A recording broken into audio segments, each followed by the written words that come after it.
The following program deals with a controversial subject. The theories expressed are not the only possible interpretation. The viewer is invited to make a judgment based on all available information.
the top talents in the comic book business are here to tell everything they know.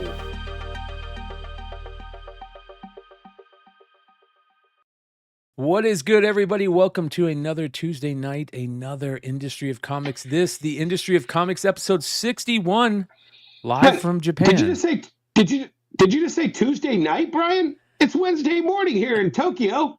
Yeah, you're in the future right now, my friend. The future. How you doing? Good. Yeah, you look like you're doing good. Jesse, how you doing, my friend?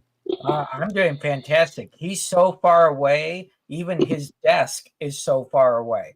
Yeah. That's the crazy part. Holy cow. Living at large. He's got a nice setup over there. Yeah. Okay. I have to start by saying this room, everybody talks about Japan and like, oh, you're going to sleep in one of those little capsules and for like $100 a night. Dude, hold on. I'm just going to go 2 beds, a bathroom, and a desk. I'm paying $45 a night for this hotel. Wow. Not too shabby. And it's in a major city. Like literally right up the road is the ballpark and across the street is the convention center. And right over here is Tokyo Bay. Yep. Yeah, that's awesome. That the shot outside your window was great too. So Yeah. That's my view of Tokyo Bay while I was watching Saturday's show. Oh, that's great. On Monday morning. Emmet, we sent you the link. Jump on whenever you get a chance if you want, my friend. Hold on. Let me make sure. Hold on. If I lose you, I'll come back. Yeah, I can't. Okay, so hold on. Crap. Did I just screw it up? Okay. So I won't be in the chat tonight because this setup, I can't do the chat for. Yeah, no worries, man. No worries. Well, I guess the biggest news of the week is Star Wars Celebration. And Emmet, check your messenger messages from me.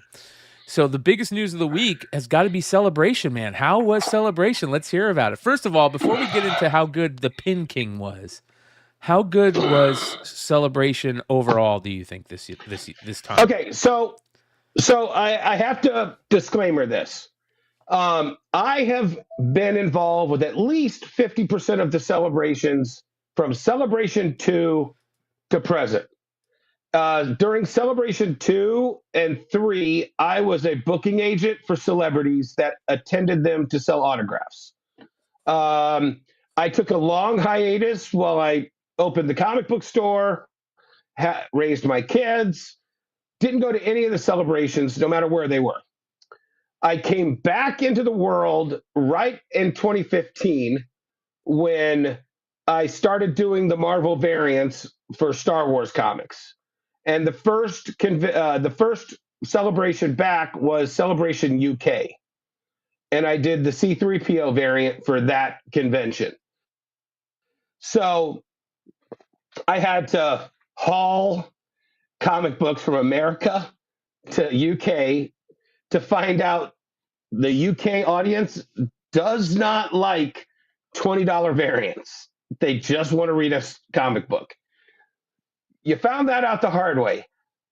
Luckily, they sold these things called pins that I got involved with. I'll get back to that later.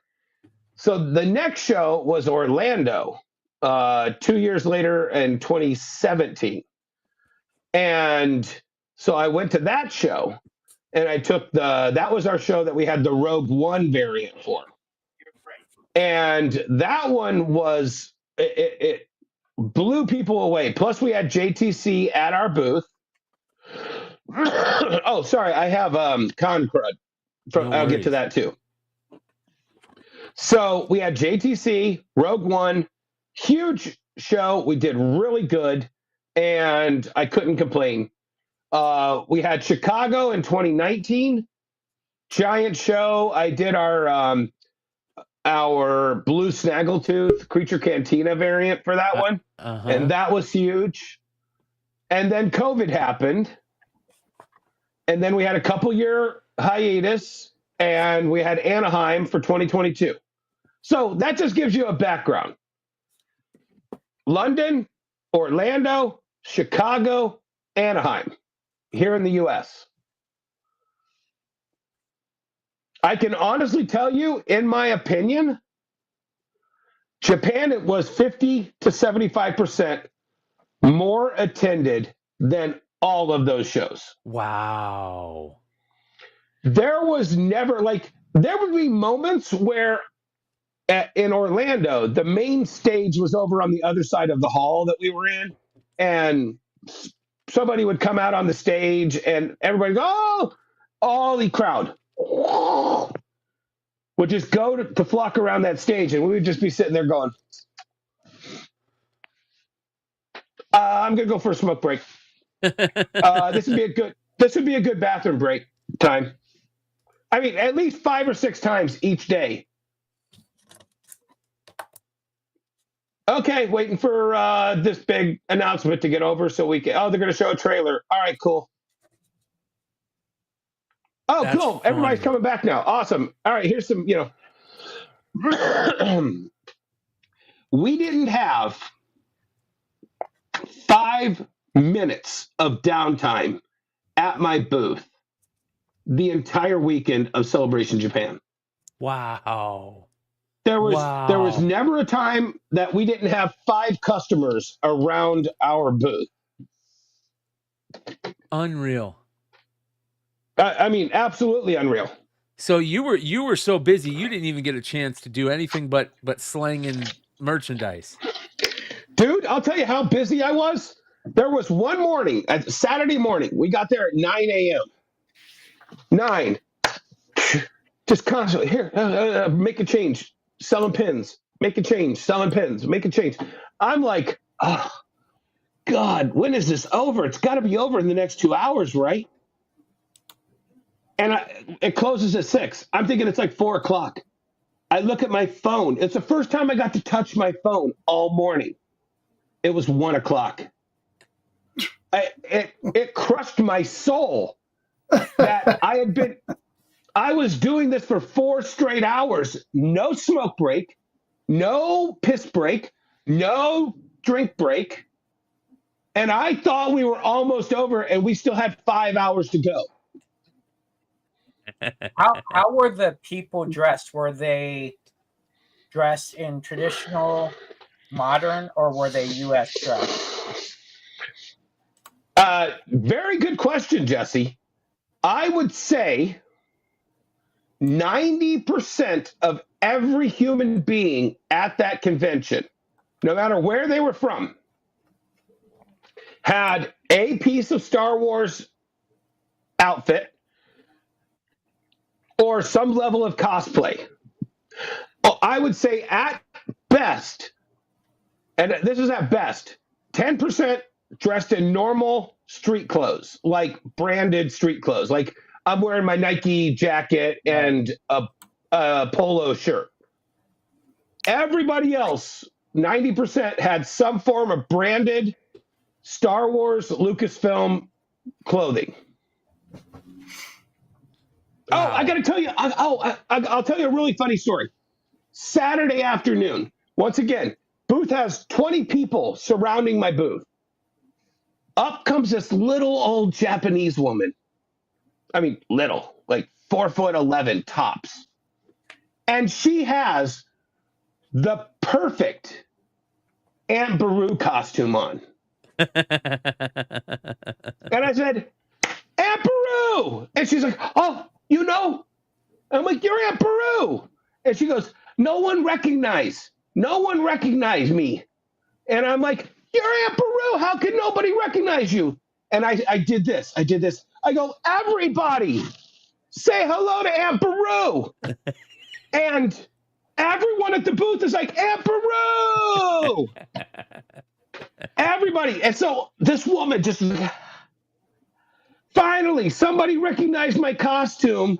And, I'm walking through the hotel later that night. One of those 20 people was like, dude, you're the guy who pointed out Aunt Beru to everybody and made us all say hi to her. that was the highlight of her day, and you didn't have to do that, but you did, and that made her entire convention. Hell And I was yeah. like, dude, thanks, man. He recognized that like nobody was giving her any, because they didn't recognize it. They didn't know what ever, that ever. And I was the first person to get it, and I made everybody else come along the journey with me, and that made her entire convention. Yeah, That's she should have awesome. walked around with a food processor and some carrots. Right? Yeah, or a blue milk, like one of these full of blue milk. Yeah. All right, let's find out. Okay, so for those of you guys that don't know, Dennis, because he realized in cons past that some places outside of America don't really care about a $20 comic book variant, but they do care about pins. And Dennis made the smart move to, instead of hauling a ton of comic books over to Star Wars Celebration Japan to sell at Star Wars Celebration at his booth, he brought 110 pounds of pins. And if you guys don't know what pins we're talking about, we went over them last week. There's a lot of crazy Star Wars pins that they sell at these events that are just absolutely crazy. You know what I mean? They're nuts. I'm gonna mute Dennis while he's grabbing some of these real quick. But they sell for ridiculous amounts, not for ridiculous amounts. There's ridiculous amounts of pins that sell, and the fans at Star Wars go crazy for these pins. They trade them. It's become a big thing. And Dennis had these special cases made where he brought over these pins, and instead of hauling over long boxes and comics, and he could save on space, and he could save on shipping fees and all that. So overall, Dennis, how did that work out for you this time?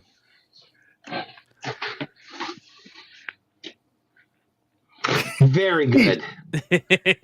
So I'll tell you on a scale of, so Star Wars UK, we did about X.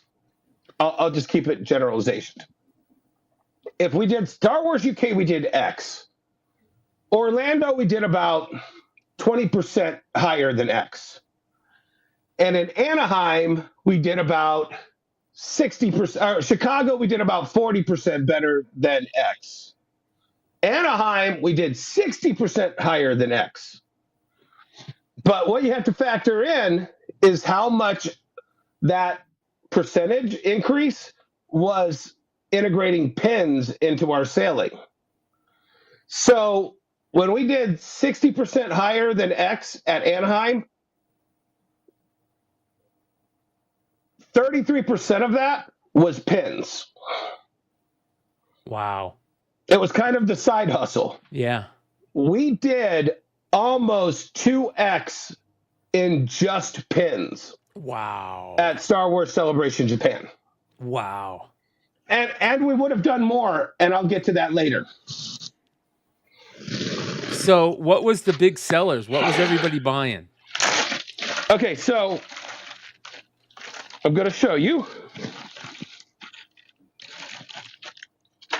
Sorry, I'm not like Carrot Top with prop comics. Okay. So this is, let me see if I got, yep, okay. So this is one they make every year. This is what they call the logo pin. Yep. And it's just Star Wars Celebration Japan. These sell for about $20 a piece every year at every convention. Gotcha. This year, though, in Japan, they did 3 of the exact same pin. So this is the hybrid, which is English. And actually, I sold out of the all Japanese one. Okay. There's that's a third the Star one that Wars was all language. Japanese. Yeah, that's Star Wars language, right? Yes. Yes. No, that's Japanese. Okay. That's just Japanese. Okay. Okay, so that's 2 variations. I sold out of the third, or I would show it to you. These sell for $20 a piece. I was getting $75 to $100 a piece at my booth for the ones that were all sold out at the store. Wow. How much were they selling for at the store? 20? 20 to 25. I can't remember. And This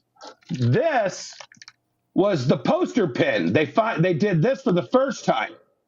These were selling for $100. I think they were $35 at the store, and they were selling for $100 at my booth. that's sick. And it's just a giant pin. Yep. There was all sorts of smaller ones, like this General Grievous, Yep. Stuff like that. Okay, but let's get to the ones that you make your money off of.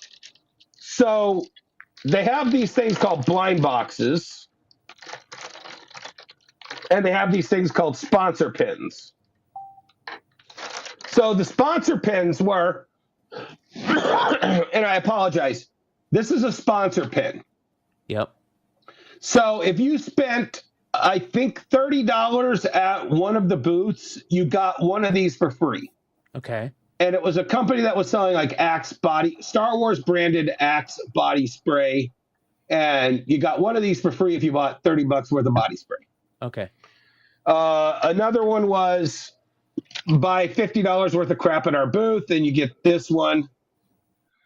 Then they have the mystery boxes, which I don't have. I already collapsed them all down. Sorry. Yeah, it's okay. And you get 2 pins for, I think, like $30. And those 2 pins are one of 10 pins.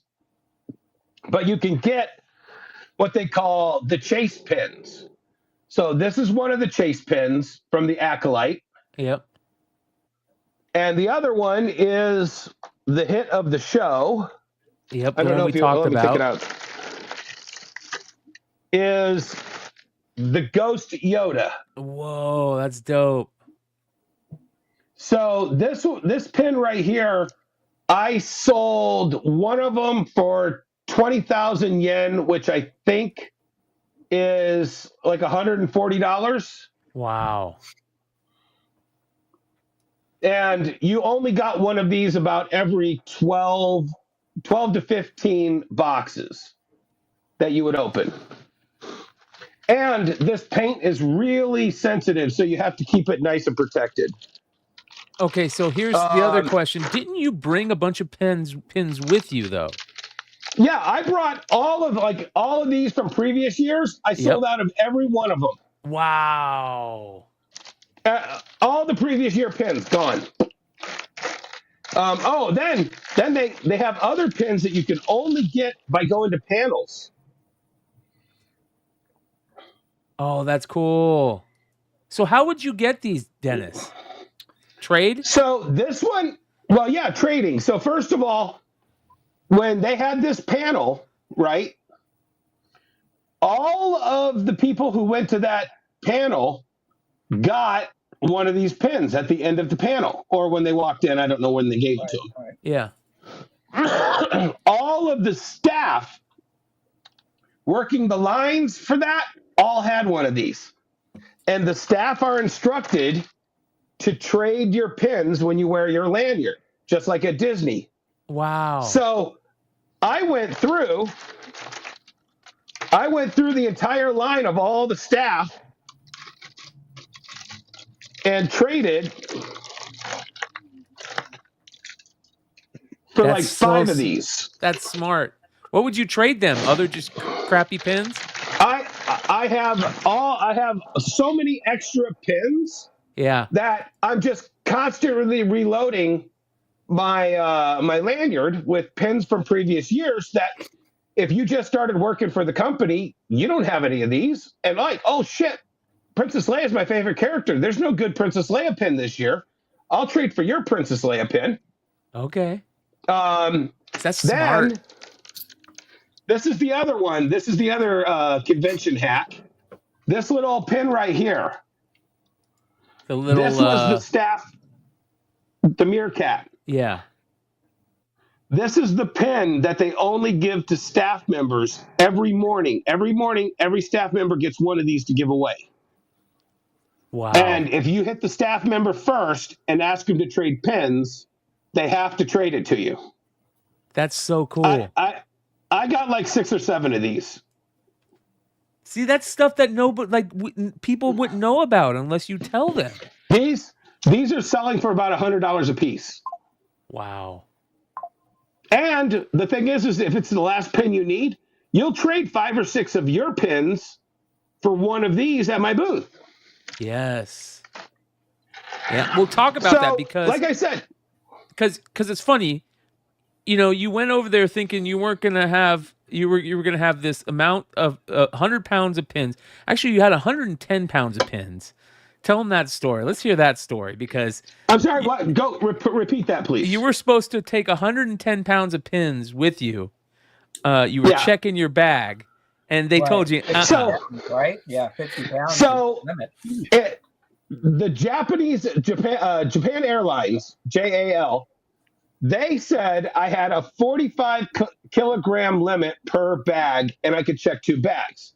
However, the first flight of my leg was operated by JetBlue. Oh, yeah. JetBlue only allows 50 pounds per bag. Yep. So I was 110 pounds in 2 bags, and JetBlue's like, you have to be under 100 pounds for both bags. And I was like, well, shit, what am I going to... Well, you can just carry it on. So I had to take 10 pounds of pins out of the bags and lug it through the airport and on the plane from from Boston to Japan. So I'm like, Jesus Christ. So I had 110 pounds worth of pins, right? I repacked all my bags plus some stuff that I bought. I'm like, surely. I sold 50 pounds worth of pins for as much as, Nope. I've still got 95 pounds of pins in 2 suitcases to go back home. So you made a ton of money and you're bringing a bunch of pins back. Yes. But also, and I'll just tell you right now, I picked up 1 pin as a gift. Hold on here. Oh, hell fucking God. Yeah.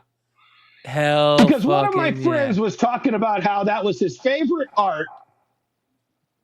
That's dope. And I missed his Saturday night show because the Wi-Fi sucked here.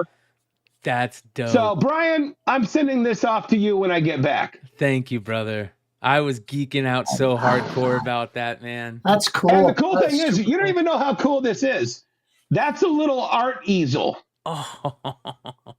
So when you take this out, it's like this is art sitting on an easel that you display on your desk, dude. That is so that's yours, sick. Brian. Thank you, brother. Appreciate that. Yeah, man. That it just blows me away, man. Hey, listen. This is what we preach on the show all the time is the pivot, right? Pivot. And when I bought those pins at Star Wars Celebration UK 10 years ago, I had no idea that I would be pivoting to carrying 100 pounds of these goddamn things, 12,000 miles, and making twice as much money as I ever did selling comic books.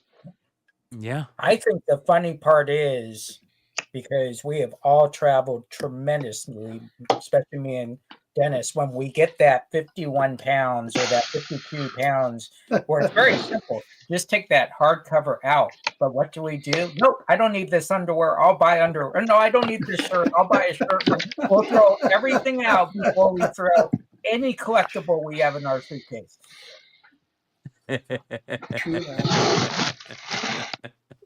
So, all right. So, sounds like Star Wars Celebration Japan was a hit from all angles. I mean, we talked about about all the. I mean, you didn't get to see much. You were constantly selling, but I mean, it was a pretty big, weekend Star Wars wise, and there was all kinds of craziness. I feel like every celebration that happens, I get excited about Star Wars again, and then I just get let down. You know what I mean? So yeah. It sounded like it was Don't great. worry, Brian. Acolyte Season 2 was announced. You're going to be happy. Yeah, and then I saw Kathleen Kennedy on stage saying, I'm for here forever. Yes. Yeah. What is going on? What? Yeah. So who knows? What I do know is there were some good things that came out. The Darth Maul animation is going to be badass. It's going to be amazing.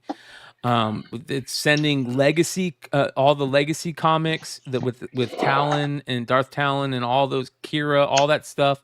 It's all going through the roof right now. People are buying it like crazy. So that's cool based on that.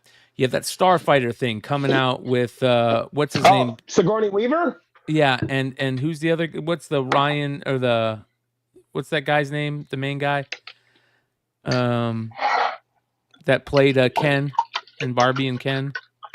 Oh, Gosling. Oh, Ryan Gosling. Ryan Gosling. Yeah, he's going to be in that Starfighter one. That's a win. Ahsoka season 2. They said that in Ahsoka season 2, it's going to be, Hayden Christensen's coming back to play. Hayden Christensen's coming back to play Vader, which is great. They said that it's going to be like a 2-part thing where you have Ahsoka and what's her name on the planet still. Maybe Vader's coming to search them out now. Yeah.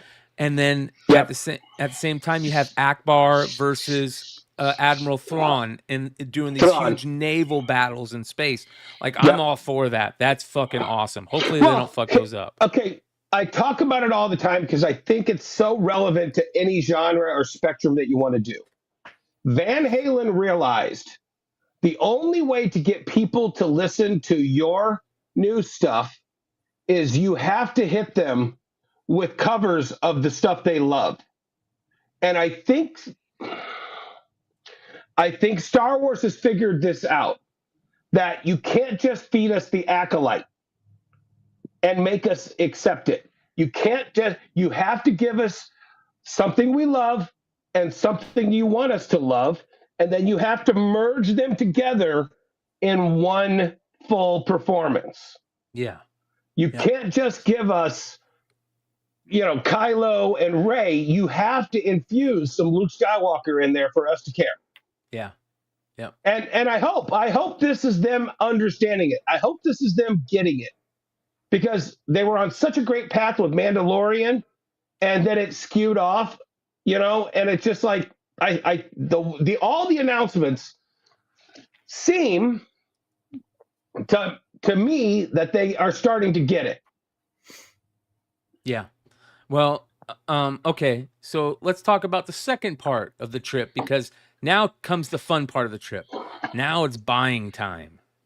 And you have been, getting ready to get going here. The kids are getting ready to meet you out there. Okay. They're heading your way. Okay, so and Jesse and Emmet both know this. Anytime people like us can go on a trip, it's always a business trip, because there's always something that we can buy at the end of that trip that makes it worth us going. Pays for our hotel, pays for our flight, pays for our food. So I came here to sell.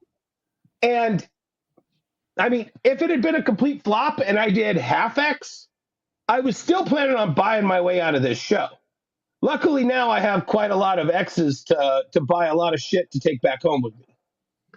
So I'm in buying mode now. I've been here for 2 days post celebration, and I have bought everything that wasn't nailed down. So I'm going to start, and I've already boxed up 2 boxes. So you'll have to show some of those pictures, Brian. Yeah. But one of my first trips was to this little place called the Pokemon Center. Oh. And 3 days ago, this is the new set of Pokemon that's already pre-sold out in America, and it just dropped in Japan. This is the Team Rocket set. I have no idea what's in these. Should I rip a pack right now? Hell yeah, rip a pack. Let's see what you get. All right, let's rip a pack. So this just came out on the 18th here in Japan. At the Pokemon Center, they limited 5 packs per person. Now, these packs are different. Do you know how much a pack of Pokemon costs here in Japan? How much? No. $1.60 a pack, or 160 yen at the Pokemon Center, which is basically $1.10 a pack. Wow. All right, let's see.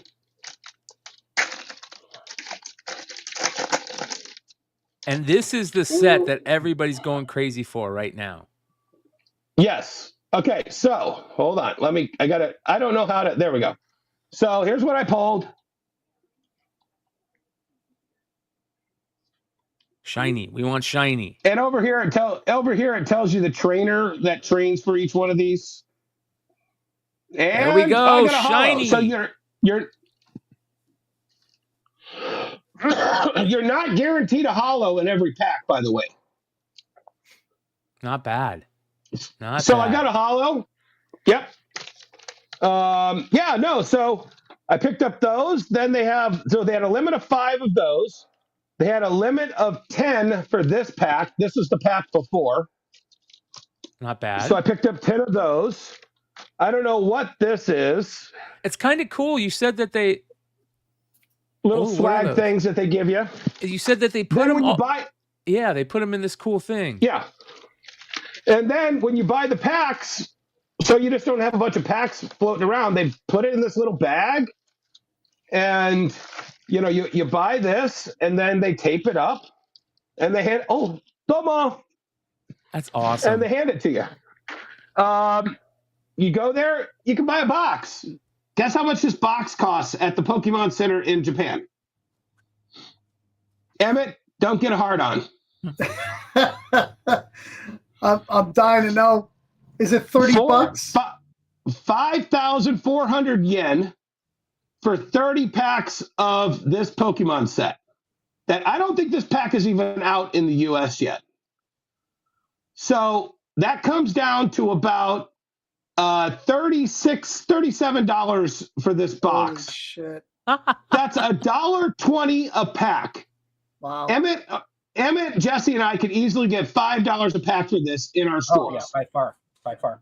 Yeah. Now, to cut down on scalping, this comes cellophane wrapped. They slice the cellophane off and give it to you like this as part of their, procedures. Anti-scalping, so people think... Yes. But they still have the ripcord here, so it's still, to me, factory sealed. It's just not factory shrink wrap. Right. That's smart. Okay, so now... Yeah, wholesale on that would be like $65. Yeah. Easily. In the US, yeah, 65. Okay, so then I went to... you guys are from Arizona. You know Bookman's, right? Yep. Okay, I found... It's called Book Off. Uh-huh. That's the name of the store. It's called Book Off. It's literally Bookman's. Yeah. Giant Bookman's, okay? I bought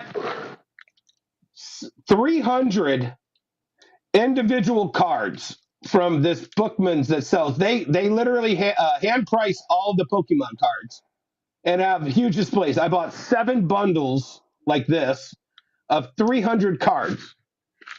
And I'll just go through and show you. So like this card right here, I don't even know these cards. I just bought based on, that looks cool. That looks cool.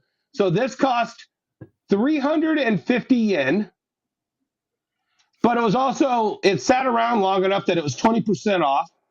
So this was 280 yen, which is exactly $2. For that whole set? No, for just this one card. Oh, okay, I got you. Okay, this will sell for $5 in my store. Easy. Another one. Yep. This is one of the full arts. This will probably be a $10 card in my store. And it was just like, yeah. I'll take that. What do you sell this Mew in English? We get like $3 or $4 for this Mew, I think, in my store. Yeah. This cost literally $1. Wow. And the Japanese makes it cooler to the American kids. Yeah. Once again, $1.20, Right. $1.20, $1.20. Just super cheap. That's, Yeah. Look at this. Oh, this is look at this. This is a Charizard. This is a dark Charizard. Oof. My staff said that this would probably be $7 in our store. Wow. You paid And less than they $2 had- for it. Yeah, they had 3 of them. $1, $1, $1, $1. Unreal, man. I bought 3. So- I bought 300 of these. Here's some more full arts. So let me ask you a question, a layman question on this. Why would someone buy a Japanese Pokemon card in your store? Okay, so here's the way I look at it, Jesse. And I don't know the mentality of the customer per se. But if you're a Pokemon collector in the US and you have only ever bought American Pokemon, right? And let's just say you own almost all of the American Pokemon that you really want. And then you go to a dealer like myself and you see an entire binder of just your favorite Pokemon, but in Japanese. Well, I'll give you a perfect example that Brian and you can understand. If you own every Shohei Ohtani card that's ever been made in the US, every Topps, every Donruss, every whatever, and all of a sudden you go into a card shop and you find all of the Japanese Shohei Ohtani cards, wouldn't you want the Shohei Ohtani card in his original language? Boom, you just hit it right there. The Japanese, it's the original thing, right? It was originally originated in Japan. You want it in the Japanese language. It comes from Japan. That's the key. That is the key. I mean, It's bragging rights. These kids take these cards to school and they're like, "Oh, you don't have one of these." Yeah. Right. And not only that, but so I've been doing this for 30 years as well. I invested heavily in Japanese Micronauts, Japanese Transformers, because once you have everything in the US, don't you want the version from where it came from? Yeah. And that's just next level. And if you can bring that at a good price, you're going to sell it. Yep, totally. That's cool, man. That's very cool. And like you said, the Japanese ones are different from the American ones, whereas I don't know if in Japan the Japanese kids want American versions of the cards. I don't know. Let me put it this way. I don't think they do. Okay. You know why? I'll tell you. Because I've been to 3 card shops right now, and I haven't seen a single American card anywhere. Wow. That's very interesting. That's very interesting. Man, that is so cool, dude. That is so cool. That would be like infringing on tradition, I think, in Japan. That would be kind of, I don't think that's how I look at it. Yeah. I also see. Do you want the thing that we invented 25 years ago? Right. Or do you want the cheap knockoff from America from 20 years ago? Yeah. So some of the other crazy stuff that I saw that you picked up,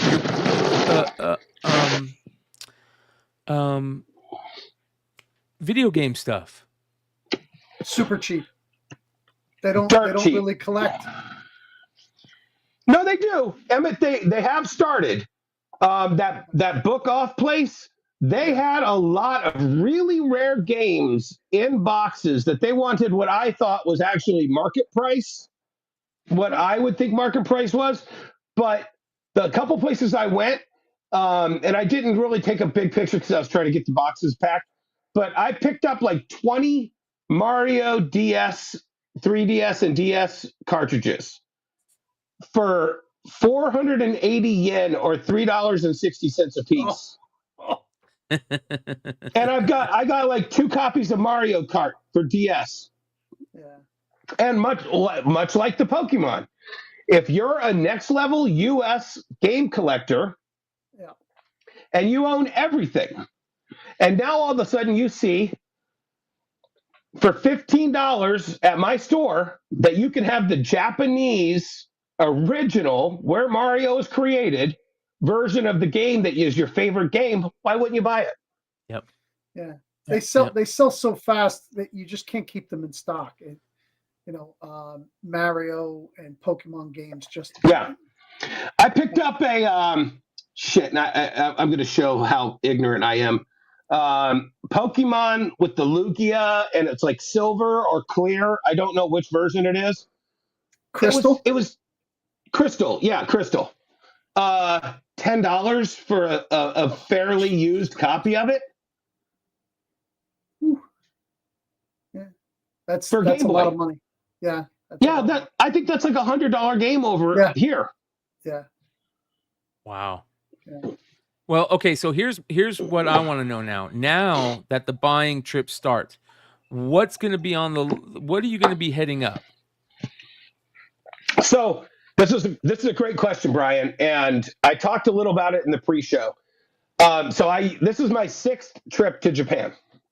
When I used to come to Japan, I would bring tons of money, and my goal was to buy a giant $500 mitten box Japanese Transformer or a $500 Godzilla that I could take to the U.S. and sell for $1,000. I mean, it was a good business idea, and I mean maybe one in 10 packages that you would send home would get crushed, and maybe you only get $750 for it instead of the $500. You're like, oh well, at least I made a profit. Big deal. My entire game has changed, Brian. Now, for that same $500, I can fit $500 worth of Pokemon in this much space and make $2,500 when I get it home. Yeah. I bought, if you can you pull up the pictures that I posted of the boxes before I packed them? Yeah. Was that on your IG, right? IG, yeah. It says, if you're going to sell this cheap, I'll buy it all. Yeah. Is it? Hold on here. Let me grab this. The one with the box full of Ultramans. Yeah. Okay. This is a box full of there's at least 100 Ultraman vinyls, like 5 to 6 inch vinyls. Every one of these was 100 yen a piece. That's 70 cents a piece. I don't care what Ultraman it is. Okay. Those are $5 bills all day long. $10 if they're cooler. Look at these. All of these little anime keychains, all One Piece stuff, anime keychains, you name it. All of those cost less than 70 cents a piece. Some of them were 2 for 100. Some of them were, but they're all $5 bills to me. Yep. And I can cram 10 times the volume into the same size box that I was. Like, these are One Piece promotional towels. Big money. $1. Look at 70 this. cents a piece. This is me checking out at this place called Book Off. Unreal. Here's the Nintendo, the gold Nintendo 64. Yeah, I passed on it because I don't know what the conversion is for here to America for playing that. Yep. I think it'll only play Japanese games. I don't think it'll play US games. Gotcha. But I mean, look at that price though. Go back to the price. Can you zoom in? No. 1,200 yen? 12,000 yen? It was 12,000 yen. 12,000 yen. That's $90, guys. Wow. Wow. So this, Dennis, this is the reason why, Vinny goes to Japan too. He goes to Japan and goes on these scouring missions. Yeah. Yep. You're on notice, Vinny. What I'm you got back in Japan, baby. What you gotta do though is when you go, you gotta find some guy at one of the Air Force bases, buy him a bunch of beers and hand him some money, and let him send the stuff back through the APO. Ooh, good call. So you save a ton of money on the shipping. Damn it! Now you tell me, Emmett. Jesus. Look All at right, all that. okay, hold on. We have a lot of people watch this show. If you are an American serviceman operating in Japan, get a hold of me on Instagram and tell me how to bypass all the duties and tariffs. There we go. I swear it's not treason. Yeah. Look how you can beautiful also this find is. someone on eBay selling there, and then they ship in the big bundle thing. So there's no VAT or anything as well either. So yeah, that's a good idea. Talk about the malls, because you said the malls there are pretty crazy. Okay, so I was talking to Brian, and if you've been in the Arizona area, one of my favorite malls ever was Arrowhead Mall. 2 stories, amazing mall, 4 anchors, blah, blah, blah, right? Yep. Yeah, stick there for a second. So I go to the mall called La Port Mall. It's right on Tokyo Bay. It's literally about 15, 20 minutes from here. It was a $22 taxi ride from here, my hotel, to La Port Mall. 3 stories tall. It had a Tower Records and a Shakey's Pizza. It's like a time machine. Wow. Okay. You get there. Doc Martens. And it's all that, like, I thought this was funny though, because it's Crocs right next to Doc Martens. Yeah, I haven't seen a Doc Martens store in forever. Oh my God. Okay. So it has a giant Toho theater on the top floor. Second floor, it has a Pokemon Center. It's got a Toys R Us. I forgot to take a picture of the Toys R Us. So it's literally like a time machine, but it's just as big as Arrowhead. Now, Arrowhead was the biggest mall in Phoenix area way back in the day. Then there was a couple others that, kind of gave it a run for its money. And then now there's what? Is Arrowhead even open still? It's dying. It's half dead. No, yeah. Arrowhead. Okay. This mall, maybe it is. I maybe saw 2 or 3 empty spaces at this mall total. That's from the Toys R Us, by the way. Wow. So they have all the American toys. They put a security tag. What? Was that Secret Wars? Yeah. Yeah. Every Secret Wars figure that Americans are trying to kill themselves to get, they have stacks of them. Look at that. Yeah. And look how neat it is. It's perfectly displayed, etc. Yeah, they have a little display of showing what each figure looks like, and look at that. Look how good that is. Man. Yeah. Look at that. Oh yeah, no, and this is funny too, because if you look here, my buddy over on Facebook is Bill Morrison, and he was like, "Are they stealing the bongo art to make T-shirts?" And I was like, "Yes, they are. Good luck trying to catch them." Yep. And if Tower you look, Records. Here's all the what are these called Records. again? Gashapon machines. I have 4 of them myself out in front of my stores. Wow. What did they cost you a piece? The Gashapons? About $1,000 a machine for 2 machines.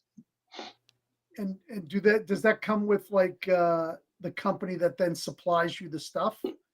It does, but you have to buy the stuff. Yeah, you have to buy the stuff from them. Okay. I'm hoping to get a distributor over here to bypass my guy. Oh, okay. I found it ironic that they were highlighting the Oppenheimer movie. It is kind of crazy, yeah. That is kind of crazy. There's your Shakey's Pizza. I'm just saying. Yeah. Shakey's Pizza, look at that. Yeah, Baskin Robbins has a one-piece collab right now. Wow. Yeah, so you get one-piece little cups and trinkets when you buy ice cream. Absolutely crazy, man. Just nuts. Yeah. So it is a thriving mall on a level that America hasn't seen since the 90s. Here's everything. Oh, this is the designer of a bunch of these Roosevelt shirts. Oh, there. nice. He was at the show. Instagram chopped that one. Very cool, man. Great cosplay. I love that. This is a friend of mine from Chicago we just ran into. Yeah, so far, like I said, the first half of the trip, profitable, fun, entertaining. This is one of the bigwigs at Reed Pop. His name is Chris DeLando. Jesse, you'll remember him when he worked at Marvel. Was in charge of the variant program. He's now a big shot at Reed, and I traded him a Lando pin for his cat pin. And I was like, this is my bucket list. I just traded a Lando pin to Chris DeLando. That's awesome, man. That's so cool. And there's this line for the store. That line is 6:30 a.m. Holy okay? shit. That's the line to get into the inside. And that is 2 hours and 30 minutes before they even open the store. And on top of that, not only that 2 hours and 30 minutes, but they probably had to wait another 2 hours to check out after they went through the store. Look at that. That's the line to get into one of the halls. Oh, man. I don't look at that. That's great.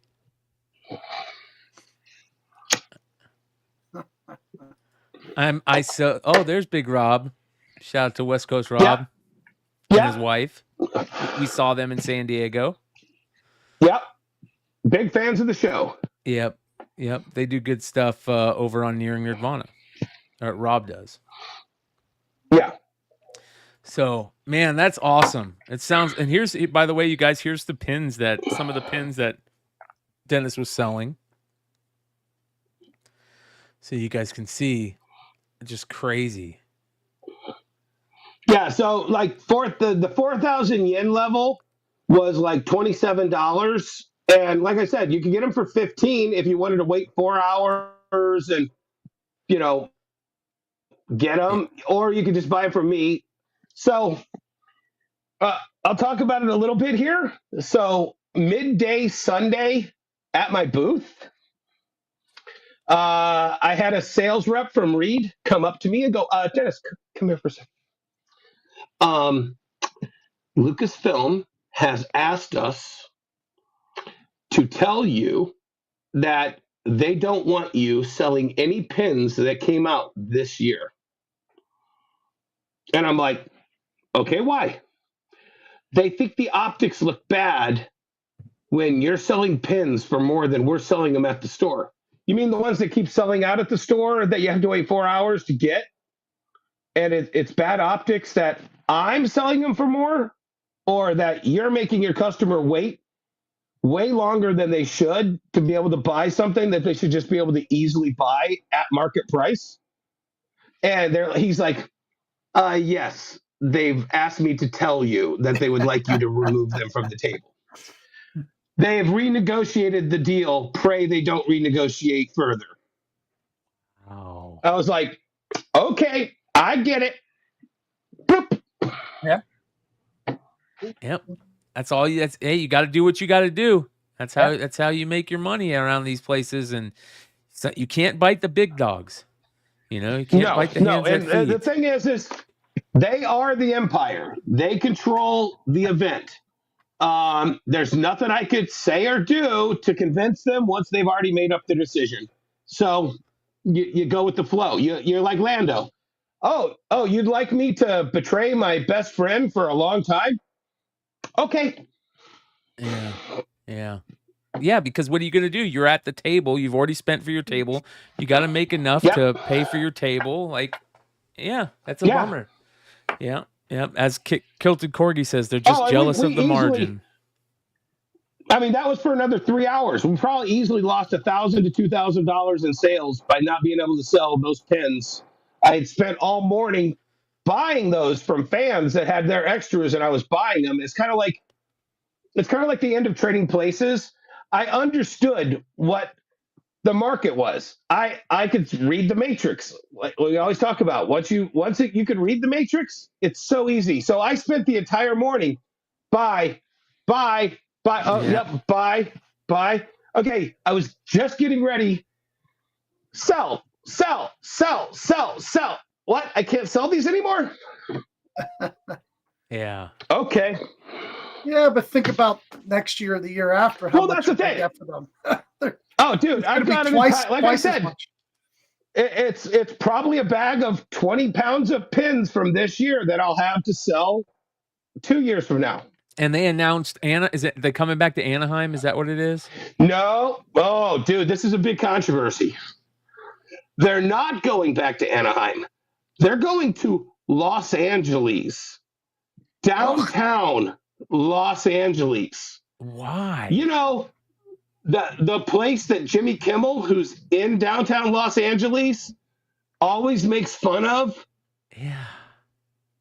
Why would you do that? So nobody knows. I mean, they own the convention center. Disney owns the convention center in Anaheim. Why wouldn't they move it to the place they already own? They're going to have to rent all the hotels, all that space down there. I don't know. Yeah. Everybody, and here's the thing. Here's the worst thing. The Olympics are going to be there in 2028. Are you telling me that you think all of downtown Los Angeles is going to be totally rebuilt a year before the Olympics, or is it going to be half under construction? Yeah. Yeah. Well, they might be getting some really big sweetheart deal because of it. Well, maybe. I don't know. Maybe. Well, I think we're gonna have a lot more stories from Dennis when he comes back this time around, which is gonna be nice. I want to talk about one more thing before we get off of Japan here. Yeah.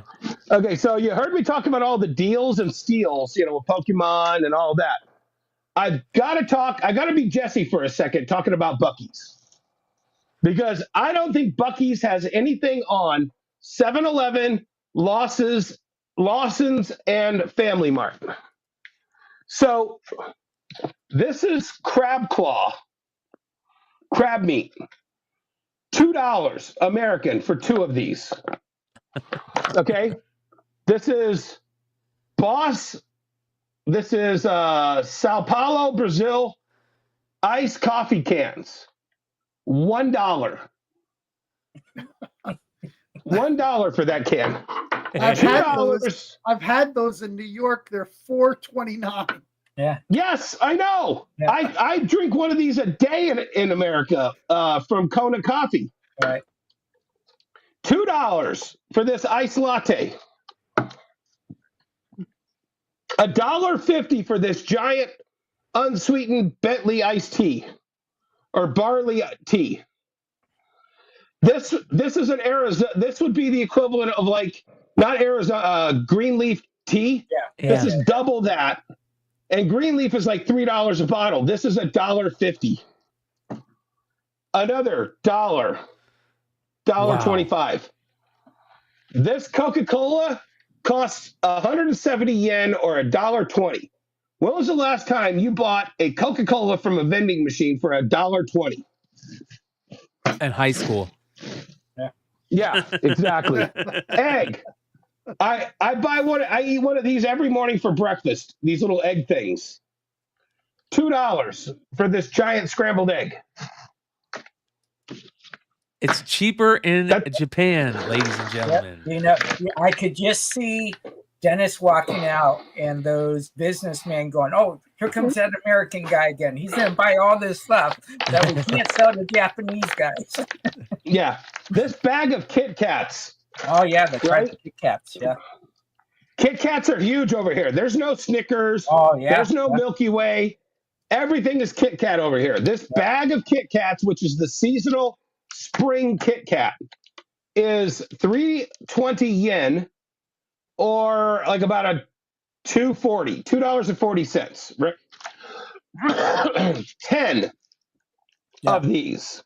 That's Yeah. 25 cents a Kit Kat. Wow. Yeah, there's 30 flavors. I think it's 30 or 35 flavors of Kit Kats in Japan. Yeah. It is crazy how big Kit Kat is there. Yeah, it's the same with the UK, right? Because Yep, I could yep. tell that's the Kit Kat, the UK version of Kit Kats right there. Yep. Because you can tell based on the logo. So, anyways, yeah. Chonko says, "Great, now I want a Kit Kat at 9 p.m." So, it's just interesting, man. It's very interesting, and sometimes you gotta just read the situation. And Dennis is definitely like, okay, it's buying time. So we're gonna hear a lot more stories. 7-Eleven biggest stores are in Japan. I mean, they serve spaghetti there. I mean, it is crazy how much business 7-Eleven is in Japan. Yeah. Dennis was eating these big, huge. What were those called? The pork buns. Pork bun, right here. Yeah. Look at this Hold thing, on, you guys. I'll open it up. Yeah. So if you've ever had dim sum, you've gotten the barbecue pork bun, right? It looks like a boob. Yeah. They're usually about 60% bigger than smaller than this in America. This is a giant pork bun. This cost $160 yen, or basically about $1.10. Stuffed full of pork, minced pork. Yep. Crazy. Kilted. Just so you know, Japan owns 7-Eleven. Yep. So that's why it's a big deal for them. So that's cool. That's very cool. Okay, let's get into some of the news of the week. There's not much news going on this week. There's one decent story that we're going to spend some time on. But the first one that I want to talk about is the news. This is the Diamond bankruptcy deal. Still kind of, we're hearing a little things here and there. But Titan Comics versus Diamond Comic Distributors over what happens next. Jesse, did you see any information on this? Did you look at this at all? No, believe it or not, I am seeing this for the first time. I did not catch this. So it says here, you might have thought the Chapter 11 bankruptcy dealings with Diamond Comic Distributors being acquired by Alliance Entertainment were all over bar, the shouting after the court made its decision. But there are some wrinkles yet to be ironed out. Titan Comics and Titan Books, which together as Titan Publishing, made up the main comic book publisher representation of Unsecured Creditors Committee, which seems to have been principal in the attempt to get the courts to pick the joint bid of Universal and AdPop.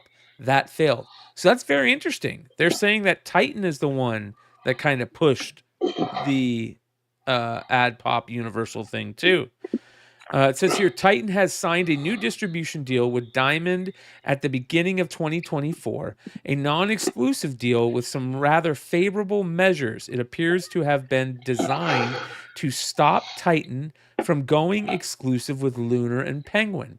It's worth noting that Titan is a special case, as its owners also own Forbidden Planet UK chain of comic book stores, one of the biggest in the world. And once upon a time, owners of Titan Distribution, which was sold to Diamond and became Diamond UK. So there's a lot of shared DNA there. Whether the Diamond deal stands with the new owner is about to become an issue. It says here, Titan Publishing files paperwork with the U.S. courts over Diamond contract in the wake of bankruptcy. New paperwork has been filed with the U.S. courts requesting that Diamond have until the 25th of April to determine if it will assume or reject the distribution agreement with Titan, and if Diamond determines to reject the distribution agreement, Titan may reject all orders for new products from Diamond, and they may terminate the distribution agreement. Titan shall also be entitled to reclaim products held by Diamond on consignment. The paperwork states that Diamond and Titan have continued to do business in the ordinary course since the filing of the bankruptcy course. This is something of note since it was stated that Titan was the first publisher to push pause on the printing of titles at Transcon in Canada and would have been picked up by Diamond when the bankruptcy news was first leaked. But looked like that relationship was rapidly fixed, albeit temporarily. Titan states that Diamond will transfer all its assets to Alliance Entertainment, including certain executory contracts. I don't know what that means. No later than the 25th of April. However, Titan states that its distribution agreement is not a signed contract as it is a non-exclusive agreement. The cure amount is in excess of $413,000, and it could be terminated as early as January 2027. They also state that this may be the first time such publisher has put this down in writing, that as Diamond is selling substantially all its assets, it is apparent that once the sale closes, Diamond will no longer be operating or able to operate as a distribution company. Once Diamond ceases to operate as a distributor, Diamond will be unable to fulfill its obligations under the distribution agreement. However, Diamond has not told Titan about what's happening with their agreement, and Titan would like some clarity. So basically, they're pissed because they had a deal with Diamond over the Diamond UK stuff, and now that might be thrown to the wolves, right? Yeah, and what they're trying to do, I just read through the bottom half, and then I checked some emails from a couple people. They just technically want to know if this deal is going to go forward or not. I would think they would not want it to go forward, and I would think that they just want it done, and not have to, because Diamond can't distribute after the 25th. It's going to be Alliance that has to distribute. So the contract with Titan is with Diamond, not Alliance, and that's what they're saying. So. Interesting. But I'll add a couple things to that. Titan, for the most part, has a $3.99 price point, but they also have that higher $6.99, I believe. Emmet, do you know, like for the oversized Conan books? Yeah, they have some higher price stuff. They don't produce a lot. They don't. And they already have a warehouse out of Chicago that has a lot of their stuff there. I think that this is kind of like we're objecting until we know what's in it for us. Right, exactly. Kind of deal. Yep. And as long as you're not telling us what's in it for us, which, like I said, like when we had Bruce on the show, I don't think they know what they want to do yet with the Diamond portion of this deal. They just wanted it because it came with so many other bells and whistles. Yep. Why not buy it all? So I think this is more of a Titan saying, hey, what's in it for us to stick with you guys? You haven't talked to us. We don't know what's going on. But with all due respect, Alliance didn't realize they're going to have all this pushback, when they threw out that huge offer, like, hey, you want to literally go with somebody who offered you $10 million less because we're not doing this other thing that you want us to do? Right. Okay, well, then, go. It could be as simple as that.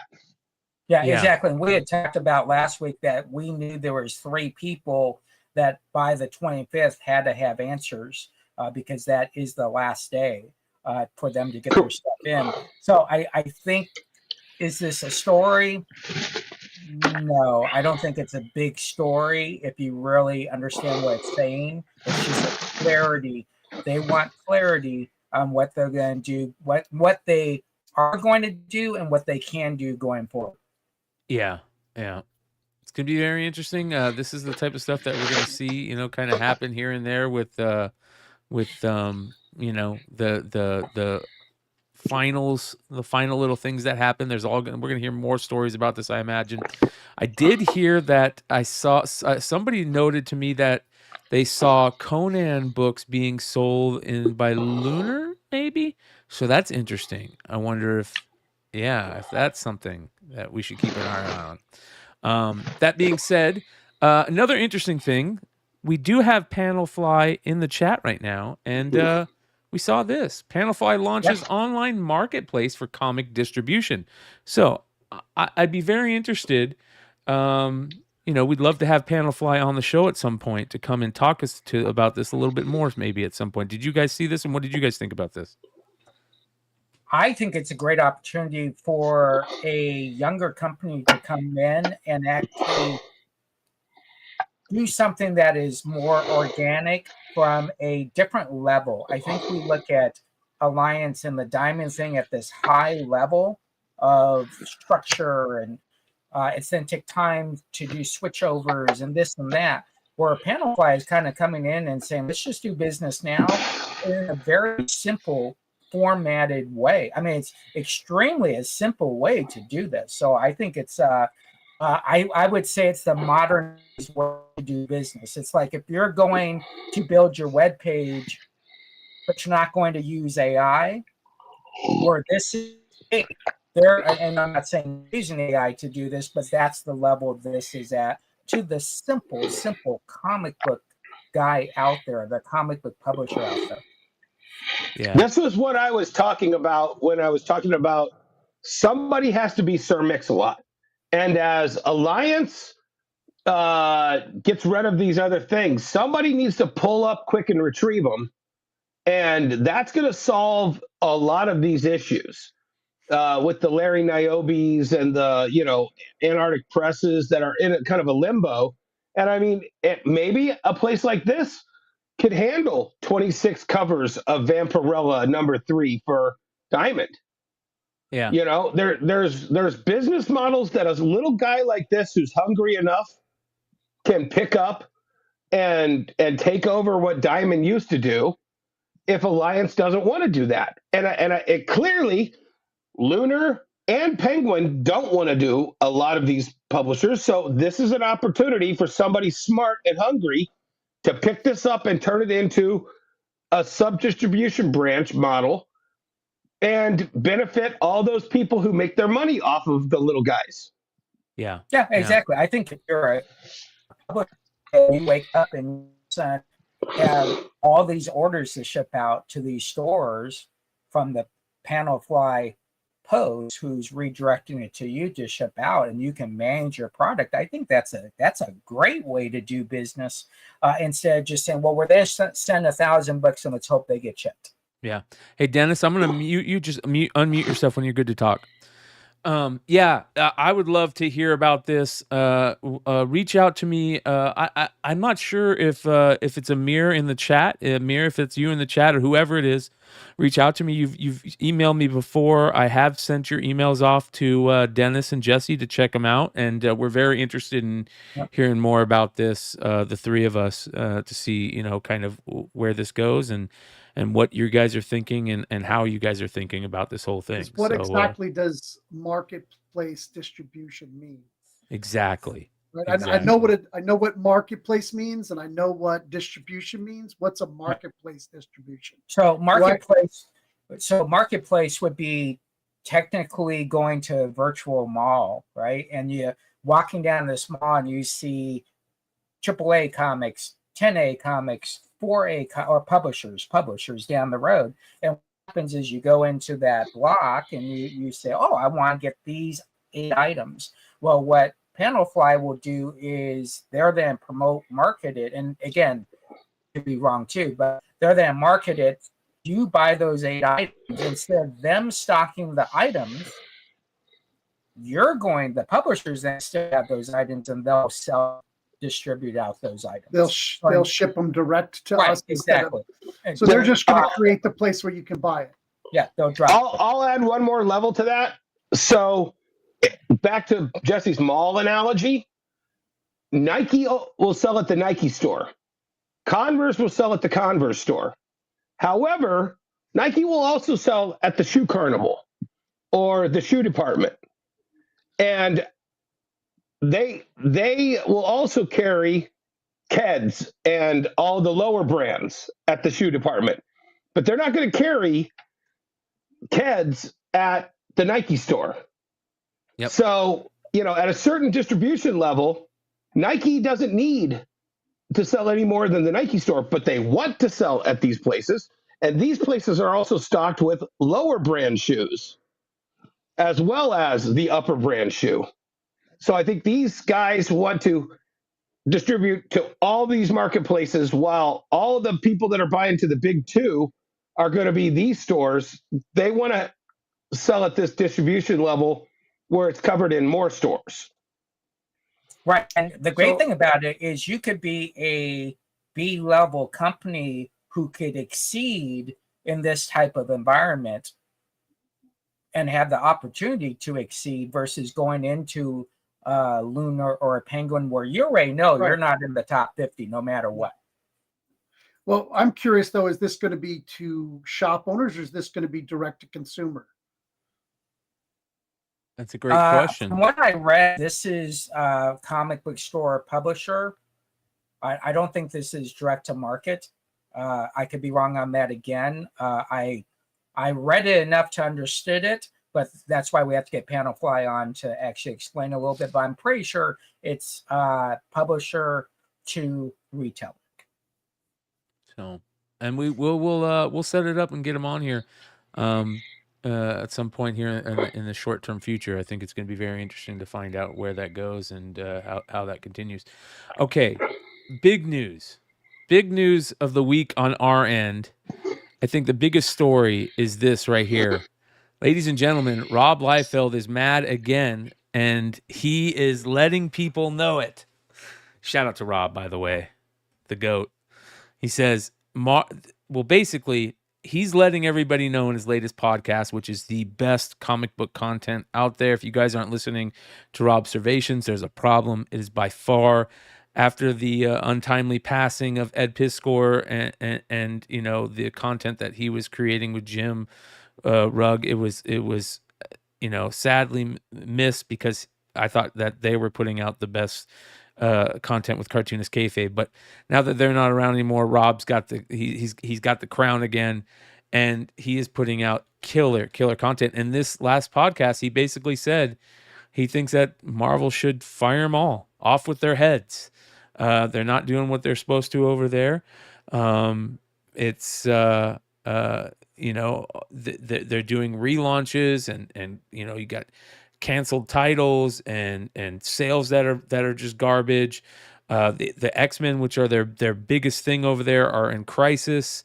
They're just got out of a relaunch and they're still in crisis at what's the rock bottom. And there's just problems over there. And he says that Dan Buckley, David Bogart, and David Gabriel need to be gonzo ASAP. So call them out by name. Woo! Call them out by name. Yes, sir. What do you guys think about this? Let's hear your thoughts on this. It's one time I agree with Rob. Yeah. Well, I'll take the contrary on this. I'm going to disagree with Rob on this. So first of all, yes, Dan Buckley is the president. Absolutely. I don't know who Bogart is, by the way. I don't think I've met him. I don't know who he is. Is he in charge? Is he the editor in charge of X-Men, X titles?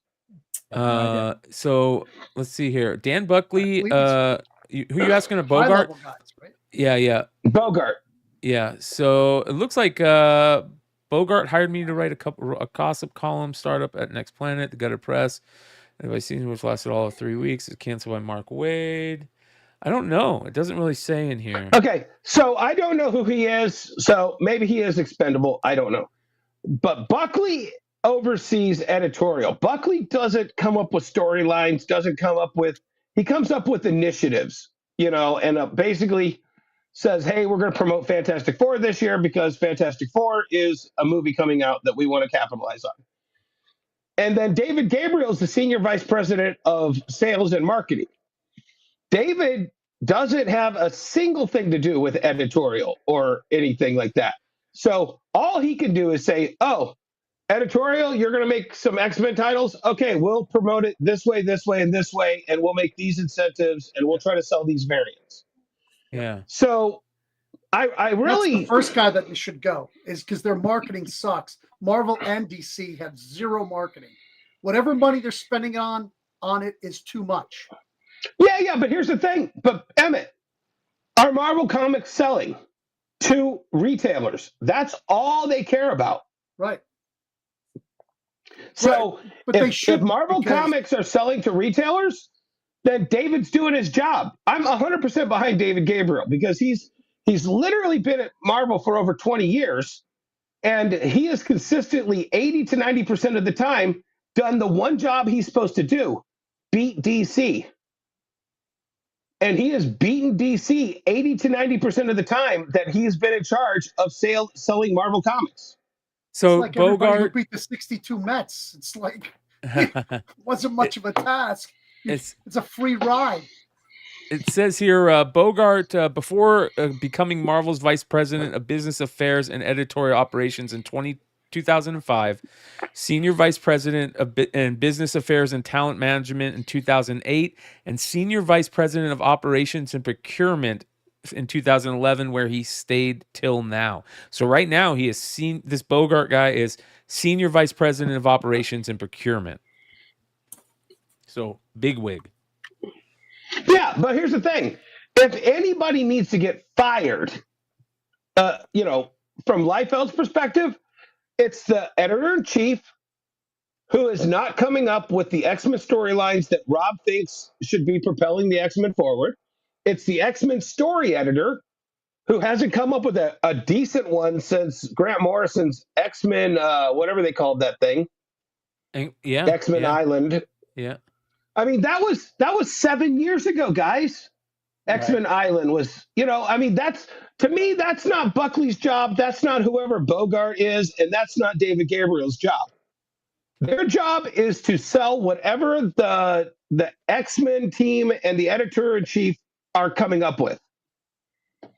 So that's where I'll disagree with Rob. I think he's looking at the wrong people.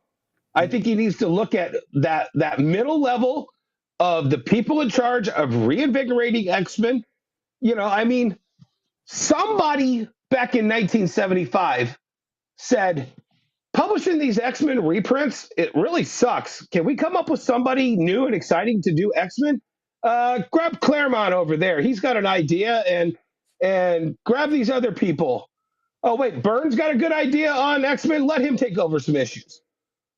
That's what they need, and that doesn't come from up here or down here. That comes from right there in editorial. Well, the problem is that the guy that they put into that job to, reinvigorate the X-Men, Tom Brevoort, has just ruined it, right? If I'm not mistaken. The fact that Brevoort isn't even mentioned in this is weird. He is. He's mentioned in this. But it's not the three names that Rob called out. Yeah, because Rob has a big, huge thing with Brevoort. So I imagine he probably doesn't want to call him out, and then people will say, like, oh, you already hate him to begin with. But this is what some of what Rob said right here. Let me go ahead and read this to you because this is very interesting. He said, man, I can't make folks go on the record, but I can tell you based on my DMs that comic book professionals en masse agree about the train wreck at the X-Men office. Sad. Was once the gold standard of comic book storytelling. These guys at the top of the executive suite and publishing have to go. Buckley, Bogart, Gabriel, these guys have no new moves. They are spent and tired, and it shows. Start over. My career has been across 7 editor-in-chiefs. Seen it, done it, way better by brighter and more focused minds. The Marvel quotaverse is what is crushing publishing. Always a slew of new number ones with limited life, quick cancellation. We are closer to all new number ones each month, every month. And he's right. Look at Amazing Spider-Man right now.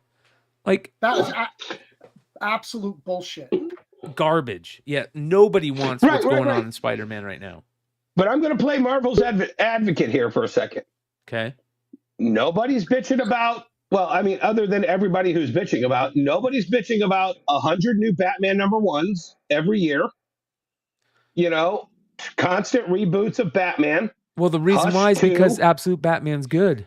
That's why. No, but no, that's because one of the Batman reboots is good. Yeah. Dark, what is it? Dark. Yeah, it's so good you can't remember the title. Dark Batman. That's good. Dark Ages. Dark Ages was really good. So I look at it is the common person that collects comics has no idea who those people are that Rob named off.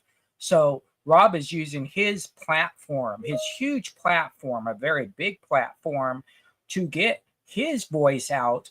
And the only thing he's doing right now is a classic writing the coffee, right? He's just writing this story about not only these three people, but what they should do. And he's basically saying this is a path to do it right. And I think he's doing a classic. So I think it's done justly, and I think it's done passionately with some hope to make the business better. But again, we get it when we're in this world. We think everybody knows who David Gabriel is. The common fan has no idea who that is. Right. But Well, at some point, leadership has to take responsibility. And this isn't for the common world, to be honest. This is the industry show. You know what I mean? Yep. Like, Yep. this is exactly. Yeah, these are the people who maybe we need to call out on this show, or that need to be called out, because I think Rob might have. Well, obviously, Rob went for the total hyperbolic statement of "fire them all," which, once again, why Rob and I are good friends, because I would do the same thing. However, I think a better statement, when you boil it all down, is Buckley, Bogart, you have 1 year to fix X-Men, or you should be fired. And that should come from the retailer level. That should be the retailer saying, you haven't sold a good X-Men hyped book since. And like I said, I can't even remember the name of the Grant Morrison. Here's the big problem to me, is that you brought in Hickman to come in here and fix everything, and it just muddied the waters even more with this whole Krakoa, Powers of X, Sword of X, all that stuff was the other books. It was garbage. I think they brought him in to do that, but I don't think he could. I don't think he couldn't, and he backed out. And he backed out because he couldn't do it. And then they decided, okay, we're just going to reset everything, and they reset it, and it's complete shit. Maybe two of those series were good when they first started, but they're not good right now. They're not all good right now, and two of them already been canceled. But here's the thing. Okay, so this is a bigger problem. They brought Slott over to DC to fix something over at DC. They brought what's his nuts to fix Superman. James Gunn. No. Who did they? Like 8 years ago when they did. Oh yeah, Bendis. They brought Bendis over to fix Superman. They bring Slott over to fix something else. Marvel does the same thing. Morrison's coming over here to do the. Morrison's going back to Batman right now. Yeah. Right. Exactly. So here's the thing. Scott Snyder's kind of the little engine that could. You want to fix something? Let me pop in there and I'll make Reacher Batman and see if that fixes something. It's Jim Lee fixing the Hush only fixes Hush for 12 issues. I just don't know if they have somebody that can fix Batman or X-Men. X-Men is so convoluted. You don't need something. A lot of the people who have fixed things in the past weren't the biggest name to fix them. They were the person with the best ideas. Yes. Is what I'm trying to say.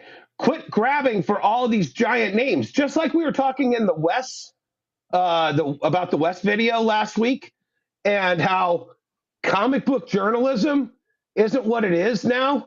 Wes was nobody 2 years ago when Rich Johnson and Heidi McDonald were the comic book journalists. Yeah. The four of us were nobody 62 weeks ago. Yeah. In terms of the comic book industry. Yeah.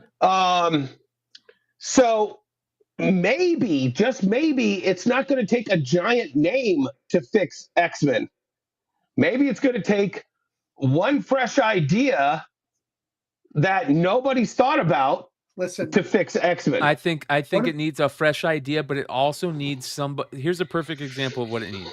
It does need a fresh idea, but it needs somebody like the person who they originally brought in to write X-Men 97 that loved the IP, that absolutely Yes. loves the IP and that's able to have those callbacks. Otherwise, But one of the Well, problems can I is just that a lot of the talent is being picked only at the conventions after the convention is over in the bars with the editors, and it's like, oh, I like this guy. This is a guy. Look, there's some really good writers who don't like conventions and don't go to conventions, right? What was the last convention we saw Alan Moore at? A lot of these guys, I know some of them have been canceled, but some of the greatest writers you never see at conventions. yes. Writers are very different than artists. Most of them make very little money at a convention. There's a couple of, right. There's a couple of, and they can't do sketches, right? Right, exactly. So Make me a all they are story. is not, yeah. So what's the reason for them to go to the convention other than to get a job at Marvel? And they had a guy who was really good, had really good ideas. His independent work was great. I thought his work on Savage Avengers was good, and then he took on what nobody wanted to take on, which was the new Punisher title that they canceled too early. David Pepos, and then Pepos is off writing Space Ghost because Marvel let him go. I'm going to ask you a question, more for the audience, but definitely for this panel. Who was Scott Snyder the month that Detective Comics 870 came out?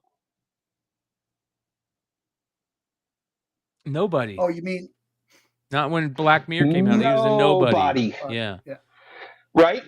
And at the same time, Grant Morrison was picking up the second part of his Batman story while they let this Scott Snyder Gates of Gotham kid play with Detective.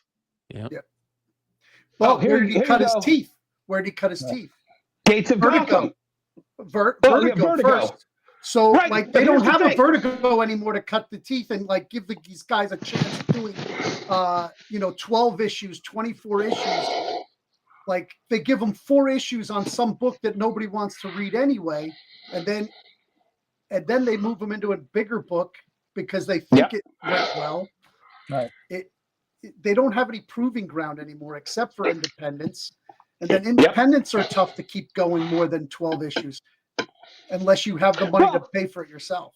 Okay, so here's the thing. Let's just spitball here. Let's try to do the constructive thing where Rob's doing the destructive thing. Name an indie book right now that you would love to see that creator get his shot at the X-Men, any level of the X-Men. I have one. But he's related to not me. your family. Not family.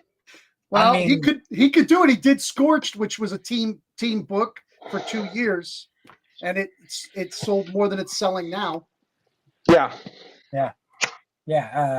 Rosenberg, but I think he already did it. Didn't he already do an X-Men book? No, I don't think so. No, he did not. Yeah. So Matt Rosenberg would be a good pull, and team that's books all I can think of. Team books are really, really tough.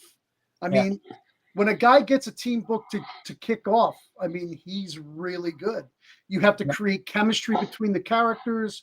That everybody has to get their spotlight time in the spotlight. Because there's readers who they have a favorite, and if that favorite keeps being in the shadows, they stop reading it. Right, exactly. Everybody has to get their shot.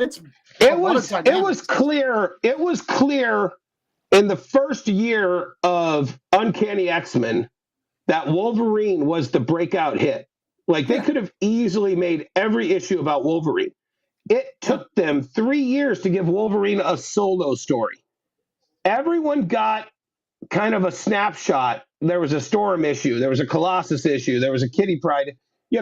Everyone got an issue, but it would have been real easy for all of those great creators in the first, 4 or 5 years of X-Men to just do Wolverine this, Wolverine this, Wolverine this. And they didn't. And that's the hallmark of great writers. Yeah. Yeah, and I want to go back where Dennis Bring said, Byrne back. Yeah. I want to go back where Dennis said retailers need to speak up. A lot of these books get canceled because retailers don't buy them. retailers can get their voice out. If they don't agree with something, they're not going to buy it. So if a customer orders it, order that one, they won't order that traditionally 5, 10, 25 issues. I'm that guy. Very important to look at. Yeah, I'm absolutely that guy. Yep. If I don't have a subscriber for it, maybe I'll bring in 2. Maybe. Yeah, it's very interesting. We'll see how it all plays out. And the variant game doesn't push it anymore. I mean, I'm sure it still sells. It doesn't I'm at sure all. There's still a lot of money. It's not making them any money, I don't think. I'll be honest. It's not even padding their numbers. You know, I think for the longest time, and you guys tell me if I'm wrong here. You guys would know more than me. But I feel for the longest time they were just doing the exclusive retailer variant game to pad their print numbers. 100%. It doesn't make them any money to do the retailer variant game. It's just not. And the reason why I think this way is because if it made them money, they would be more attentive to retailers and artists that want to get into that variant game, and they're just not. So I think it only just pads their print numbers, and I don't think they even care about their print numbers anymore. I think it's getting so close to that point where they're trying to figure out a way just to write the shit off into the sunset and figure out a way to let somebody else take care of it, because I don't think Warner Brothers or Disney wants to continue doing comics. I'll just be honest. Well, I think I think you're going to see Universal and Warner Brothers are going to merge. I think that's the next thing you're going to see, and then maybe at that point they're going to be so large that they'll have to license it off to somebody else. Yep. And like I've been saying it on this show for months, the second DC no longer cares and decides to not do this whole comic book game, it's only a matter of, I would say, months before Marvel says the exact same thing. Because I honestly think Marvel is only staying with this right now because they don't want to cede the ground to DC. And they've got the high ground. To quote Star Wars, they've got the high ground. They usually always do. Here's the thing. I see Funhouse Comics. He says, tear it all down and start from the beginning. All the starting and stopping and the continuations complicate things. And I agree they complicate things. I don't want to start from the beginning. I think, let me use it in this terms. I think Superman's going to be good because Superman, from what I'm hearing, there's no intro, there's no telling you how things are. You show up, Superman's already been there fighting stuff. The Justice League is there. There's already monsters going at cities. Like, shit has hit the fan already. I don't need to see origin stories of X-Men anymore. I don't need to see origin. Like, if it's a new character, that's fine. But I don't need to see origin stories of these characters anymore. I don't need to start all over. I don't need a 15-year-old Peter Parker again. I've already done a 15-year-old Peter Parker. I've been there, and everybody else has. We don't need that anymore. We want good stories from where the characters are already for 90% of them. Maybe there's a couple of them that you could go, okay, let's just figure out a way to, because nobody cares about this character anymore. Let's figure out a way to infuse something into them. But you don't need to start all over. You could just write good stories. Go back to the thing where, you got good storylines going in comics. Back when Mark Millar was doing Old Man Logan, it was in the Wolverine series. It wasn't a new freaking event to do Old Man Logan. Write it in the series. Hush was in Batman already. It was you don't need to restart Batman to do Hush. I get it, they're not doing that, but Marvel needs to take heed on that. We don't want to start over. I want X-Men to be good where it's at, and I want my legacy numbering. I want my continuity, and I think most comic fans agree with that. That's why continuity is such a big deal to us. And that's where the business part of it is being missed. Publishers are no longer generational writing. So in the 60s, you wrote for the 70s. The 70s wrote for the 80s. 80s wrote for the 90s, and thus forth. About 7 years ago, generational writing did not matter anymore. Legacy is not material anymore, right? Legacy was material. Started doing dual numbers, right? Issue 81, Legacy 180, because we felt you were still generational writing. We're no longer doing that. And so until they can figure out how to make it generational, even if they went by 5 years, not 10 years and decades, I think that's how they survive. But at this point, it's throwing stuff on the floor and hoping a retailer can sell it. And that's just not a good way to do business. I think back for a long time, they were trend setting, and now they're trying to catch trends.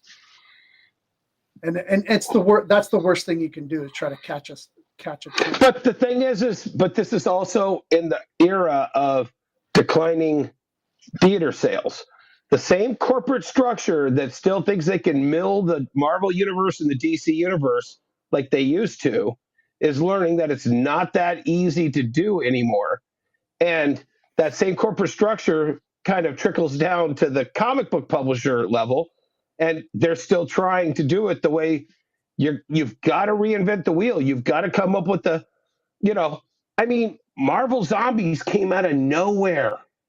When Kirkman did Marvel Zombies off of Ultimate Fantastic Four, that was a paradigm shift that Marvel was able to milk for a decade, if not two, if you consider the cartoon version of it. Yeah. So these ideas have to come out of nowhere. You have to accept a whole lot of these weird ideas and then infuse them into books that you're already doing just to see if they'll stick. Yeah, and I think you need to have some core books that go back to the old serialized one and dones. Well, here's the problem though. Almost all the books have hit their milestones. We've had that once you hit that 1,000 issues, or however you gamed the system to hit Spider-Man 1,000, Action Comics 1,000, Detective Comics 1,000. Okay, now Detective Comics 1,027 to celebrate the 1,000th issue since 27. Where do you go after that? 1,100? Who cares? 1,200? Who cares? 1,500? Who cares? Yeah, but what I'm saying is that the stories need to end each, so there's a constant jumping on point. I get somebody comes in, they go, "Hey, what's good to read?" I'm like, "Well, you have to get the last 3 issues of this because it's a 6-issue arc and it's already on number 4." Or even if it's Batman or Spider-Man and it's later on, it's still a 6-issue arc. So if you come in the middle, you have to find somebody who has the first 3 issues of that arc to jump in. They don't have jumping on points anymore fast enough. You got to wait 6 months to jump on. It just doesn't work for comics. It works for the trade paperbacks. That's why there's been such a huge, trade paperbacks are selling so well. Yeah, because they're writing for them. So just maybe that's what Alliance is going to offer to this industry is, I'm telling hey you, guys, Alliance is going to offer us 25%, and they're going to make the 15 or 20% that we're not making. Okay, but Emmet, look past that. A higher price point book that comes out once or twice a year that has a contained story. Think about well, it's great for bookstores. It's great for a lot that not for a comic shop. It's not going to create any traffic for me. Yet. Well, I got to wait every 6 months for this guy to show up to buy the new book. Yeah, but if you have a schedule where it's this month is this killer story by this person, it's 100-page annual, hardcover, softcover. It could be a schedule.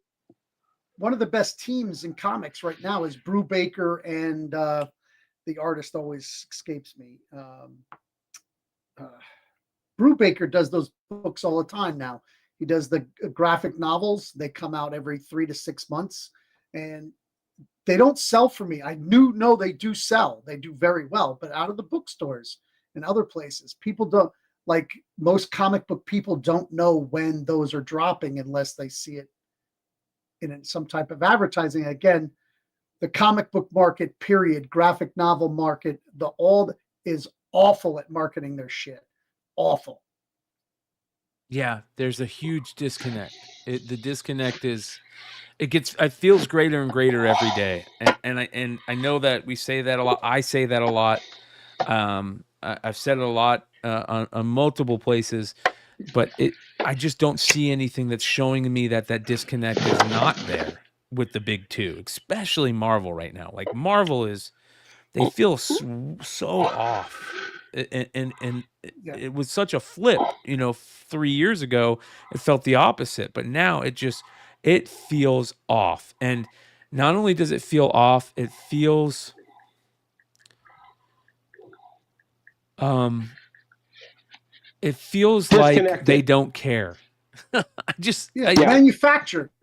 It feels like it's just like a mill.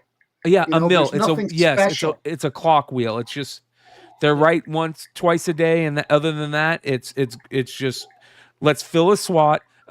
We know we can get people like Ziegler or somebody else to write a dog shit story. We can throw darts at the board for who we want to do the covers because we have no idea which covers artists are super hot right now. So we don't. It's like they don't even care. They're just filling slots. That's my new thing. They're filling slots. Who's picking the talent? That's the thing is that you need somebody who can really see talent. And I just don't think they have anybody that like really identifies talent. Yeah. Yeah, it's so weird, man, because there are independent publishers or independent books that are showing that fresh new talent. There's a lot of it out there that is amazing. You look at what people like James Tynion are doing. But here's the problem, you guys. James Tynion is a perfect example of this. James Tynion was over there doing all the DC stuff, and then he realized, just like everybody else, at Marvel, can't make any money. You can't make any money unless you're doing your own IP. Yep. So the smart guys, they don't want to do it because it's not worth it to them anymore. So that's a big problem. They don't pay at Marvel or DC at all. They just don't. It's known. I don't know. Okay, I'm going to sidebar real quick here, Brian. I don't know if Marvel and DC understand the concept of a loss leader. Where for 6 months, make a $2.99 book and pay the creator $500,000 to come up with the 6-issue arc and pay a top talent so that you can shove, kind of a big, kind of a cattle prod up the retailers' asses to buy these books and then have those 6 issues spin off into these other storylines.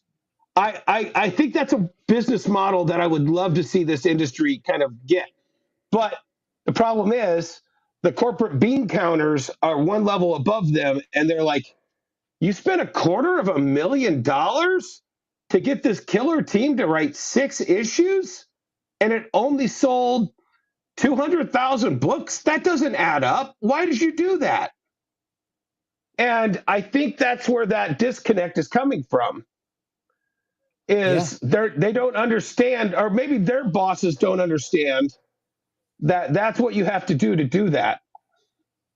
Well, isn't FCBD a loss leader? Yeah, but that's one book, 1 month or 1 week out of 52 weeks. Well, Marvel's been doing, they've sent us, what was it, X Factor #1. They sent us like 10 free issues that we could sell at regular price. Why, but that's why I can't fault Marvel. And the must-haves, they put out the must-haves. But it's not getting any traction. It's garbage. If it's not good, nobody wants it. It's got to be the product's got to be good for the people to want to spend money on it, to want to give it away. Even like they have the. Go ahead, because Marvel Rivals is like the best marketing tool they have ever had, and they are completely fucking it to death. Totally. Not well, like they have a few covers. J. Scott Campbell's killing it. Yeah. Right? How about some storylines? How about like a regular Marvel Rivals book? If Marvel was smart, with codes in it. If Marvel was smart, instead of doing the facsimiles bullshit, they should be doing facsimiles of the first appearances of those skins in Marvel Rivals, throw a new cover on it, and throw a code in there for a special skin that you can get. But here's where these skins came from. This storyline. You reprint those issues. If you're going to do facsimiles, that's the way to do facsimiles. You can make people that love the Rivals game go, oh, that came from a comic? I'm going to go get that comic. Then you can give people a reason that maybe aren't in Rivals go, oh, I like that new cover. That's a new Marvel Rivals cover. I'm going to get that book. You know what I mean? It brings in multiple people, and it brings in the kids to want to get the skins. I just don't know if again, I feel like it's a disconnect. I feel like it's a real big disconnect. Right. Well, keep in mind, when we collected ROM, it didn't matter if it was good or bad. We were just then collect all 75 issues. It was then be in our pull box. Why? Because it didn't really affect the cost of me buying a Big Mac versus a cheeseburger. Now, when we try to do an add-on with the customer, we're not only asking them to invest in a story, we're asking them to invest $6, $7. So the investment factor is even a high risk for a consumer. So they like to try to stay home as much as possible. Great point. You know, sorry to bring this back to Japan, but obviously it's fresh in my mind. So when I went to that mall, La Port, I saw something that you would never see in America. There was four stores dedicated to just selling manga. Wow. In a mall that has a Pokemon Center, a Toys R Us, whatever. So there's a little store that I would call like a Walden Books, but for only manga. And it was every manga. And it was just like we would do a comic book store. It's the new issue of One Piece is out, issue 250, whatever. Then below that, all the other volumes of One Piece. Then the next one, Demon Slayer. I don't even know half the title. I don't even know 90% of the titles that were in that store because they haven't come over to America yet. But they had 100 volumes of everything that thing was. That was one store, a Walden Book for manga. Then up the road is a store that has all kinds of physical media. And it had a quarter of its store of manga. And it was probably, if I knew what it was a little bit better, it was probably the top 20 manga that are out in Japan. Part of 25% of this giant physical media store.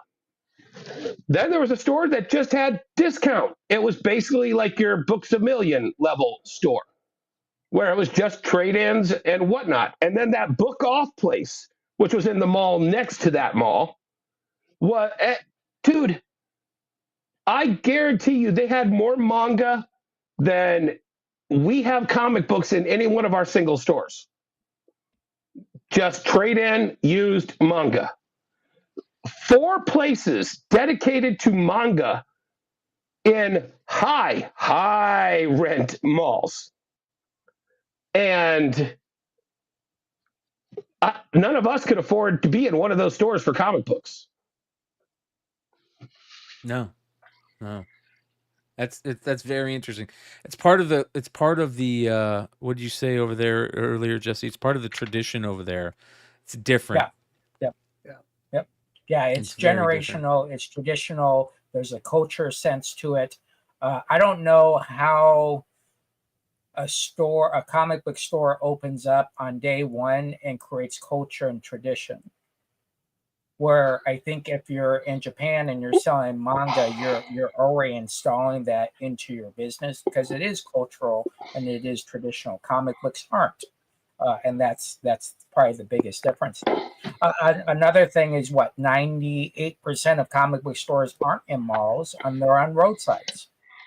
Yeah, So unless you're a great destination store, you're not getting too many people driving by, screeching and coming into your parking lot. Right. So that's another way to look at it. And hold on, let me add to that, Jesse. I apologize. I have seen 2 of those compilation weekly mangas sitting off to the side, discarded since I've been here for like 6 days. Remember, I told you it's a non. There's consumable and then there's collectible. They consume it and then toss it. And that's a different business model than what we even think of. Totally. Yeah. They don't collect them. They just throw them away. Yeah. So they're Yeah, cheap. and you got to keep in mind, until almost the 90s, that's how comics were kind of bought. 100%. Was to be a disposable media that people didn't throw away, but they just kind of threw away in boxes and boxes and boxes. So until we got to the 90s, the 92, 93, 94, where Image, Valiant were doing all the bell and whistle stuff, then all of a sudden it was collectible. All of a sudden we had polybag sealed items with cards, bullet holes in the middle of cards, die cuts, 3Ds, lenticulars. You can go down this list of things. So our pattern has comics traditionally, that's what the purpose was. The purpose was to put it on this cheap ass paper, try to get 50 cents for it. Well, we're not in that world anymore. Yeah.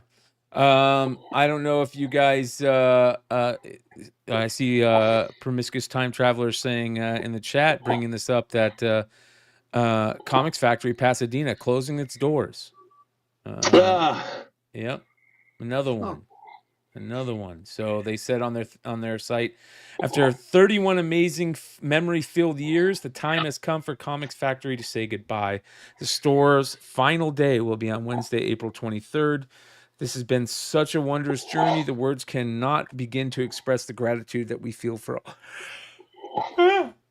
Yeah. I apologize. That we feel for all the wonderful memories that you have given us over the years. Yeah, I would just say don't read into this as a comic book industry thing. They're retiring. Right. Yeah. So we it's don't really want hard to sell a comic stores business. Are closing, right? Yeah, but still, why isn't there somebody that isn't taking over that store? Because you have to prepare to do that. You have to do it. Exactly. Like, you have to get somebody in that's going to financially later on be able to do it, and you want to pick somebody that's going to keep it going. I've seen so many stores that sold, and then 6 months later. Well, here's part of the problem and I don't know if it's part of the problem, but it's a great thing to bring up for this show. I've been seeing posts like these, wholesale comic lots, 1 box of 100 key issue comic books, perfect stock for your Whatnot or eBay live sales, or just to beef up your convention setup or online sales. I mean. Oh my gosh. Hold on 1 second. I know. I'm sorry. I lost my screen share. We're not going to promote. I will tell you folks right now, I don't care. Their lawyer can call me. Do not buy from Neat Stuff. Holy cow. Why are we promoting Neat Stuff on this? I'm not promoting them. I just saw this. I don't even know. 25 years. I don't know who they are. Right now, they have a listing for $500,000, or I'm sorry, 500,000 books for $225,000. I'm going to tell you, do not pay more than $10 for that. Anyways. Holy cow. But this is the type of stuff that we're seeing more and more of, where there's so much product out there that can't be sold in comic book stores right now. Yeah, right? I'm sorry. That name drives me nuts. All right. Just a bad business model. But I've lost my train of thought. I mean, so selling holy cow. There have been wholesalers like this for decades. And what is happening is it's not that they can't get rid of it. There's less people to sell it to. And that's the problem. That's what I'm saying. It's not selling at stores. You can walk into stores but the whole point is, though, people don't buy in bulk like that anymore. That's the thing. I'm just saying this once again to promote my brilliance on my YouTube channel. We are in the post Napster crash period of our business cycle. Okay. Oh, you know what? I'll call him back in a second. My son's calling me, so I'm gonna pause after I make this statement. Yeah. We are in the hippie record store business model post Napster. You have to think about it this way, guys. You're not Pasadena. The reason they closed is they want to retire. But the reason nobody wants to take over, when you look at the margin sheets that we're selling for new comics, why? If you have half a brain, you would never take this over. You only do this because of the passion. Once again, though, when you pivot to the business model that I've created, the hippie record store, the vintage comic book store, you realize instantaneously, just like my trip to Japan now. I haven't been here in 20 years. It's a total different business model that I'm feeding now. And you have to realize we are not in the 1990s. We're not in the early noughts. We're not even at 2010. We are post-COVID. We are post-Diamond. We are post everything that we ever knew about this business. You need to start thinking about it at a different direction, or Yes. you are the fossil that will die and become the fuel for the people like us that are ready to go to that next level. Yeah, exactly. Go talk to your son. Have a good conversation there. But at the end of the day, the way that it works is bulk. And Emmet, I understand what you're saying, but when we're talking about someone who's selling 500,000 books, that means they've got 4 million books, 5 million absolutely. books. Yeah. We're in a turn rate world now. So when you see Yes. someone like that company who says, oh, you're getting this bundle for XYZ and we're then lower it, that's because they bought bad. Yeah. The traditional person right now who's selling bulk is selling it smart. And the people that are buying it smartly. And they're turning it. So we're in a turn rate world. I know Dennis likes the warehouse stuff and all that. But at the end of the day, we are trying to buy, get our money back so we can buy again. And I think that's kind of the goals that we have at this time. What I started to see, what's changed my buying a lot, is I could buy everything in the house easier than I could buy just the stuff I wanted. And I could pay less for the stuff I want. So I just had to create another business so that I could sell all the shit that I can't put in my store. Exactly. And so that's kind of the things you look at. One of the things when you go and you retire and you do want to sell your store is you're kind of saying this thank you note. And in that unwritten lines there, it's also saying we're leaving. So if someone wants to come into this, that's the introduction. And right now, if they didn't have a buyer, they are getting a lot of calls right now. Yeah, I started like a little bit older. So I tried to bring in partners to, hand them over the business 10 or 15 years when I wanted to be done. And a lot of them fell off. I have one kid now that I think that probably will take on the business later on, but he's going to need a comic partner because comics he just has no passion for them. He can't pick them up. So he's going to need to find a comic guy to come in and team up with him. But this is if you want to pass on your business, bring somebody in that you can train and teach to take it over and then finance them. If you can't finance them, make sure that they can get financed, But if you're looking at like, oh, I want to retire this year, I'm going to sell my business. Good fucking luck. I'm going to be a dick. I'm going to be a dick, Emmet. Don't worry. The 1,200 comic shops that are less, if we lose them all, there's 3,500 hippie record stores that are going to decide to start selling comic books once Alliance starts offering them. Right. So there's... Well, I'm going to be a dick. Here we go. I'm good. There we go. So we can say there's not going to be 1,200 comic book stores, but that's comic book stores that carry new issues. There's 3,000, 4,000 people out there that sell comic books. So you want to make sure, and being a dick wasn't to Dennis, it was just in general, that term is, we keep on saying there's 1,200 comic book stores. There's 1,200 comic book stores that have an account with Lunar Diamond or Penguin selling new issues. In general, there's thousands of people that sell comics. And 77,000 according to Jesse. Yeah, exactly. Well, yeah, just on eBay, 77,000. Yep.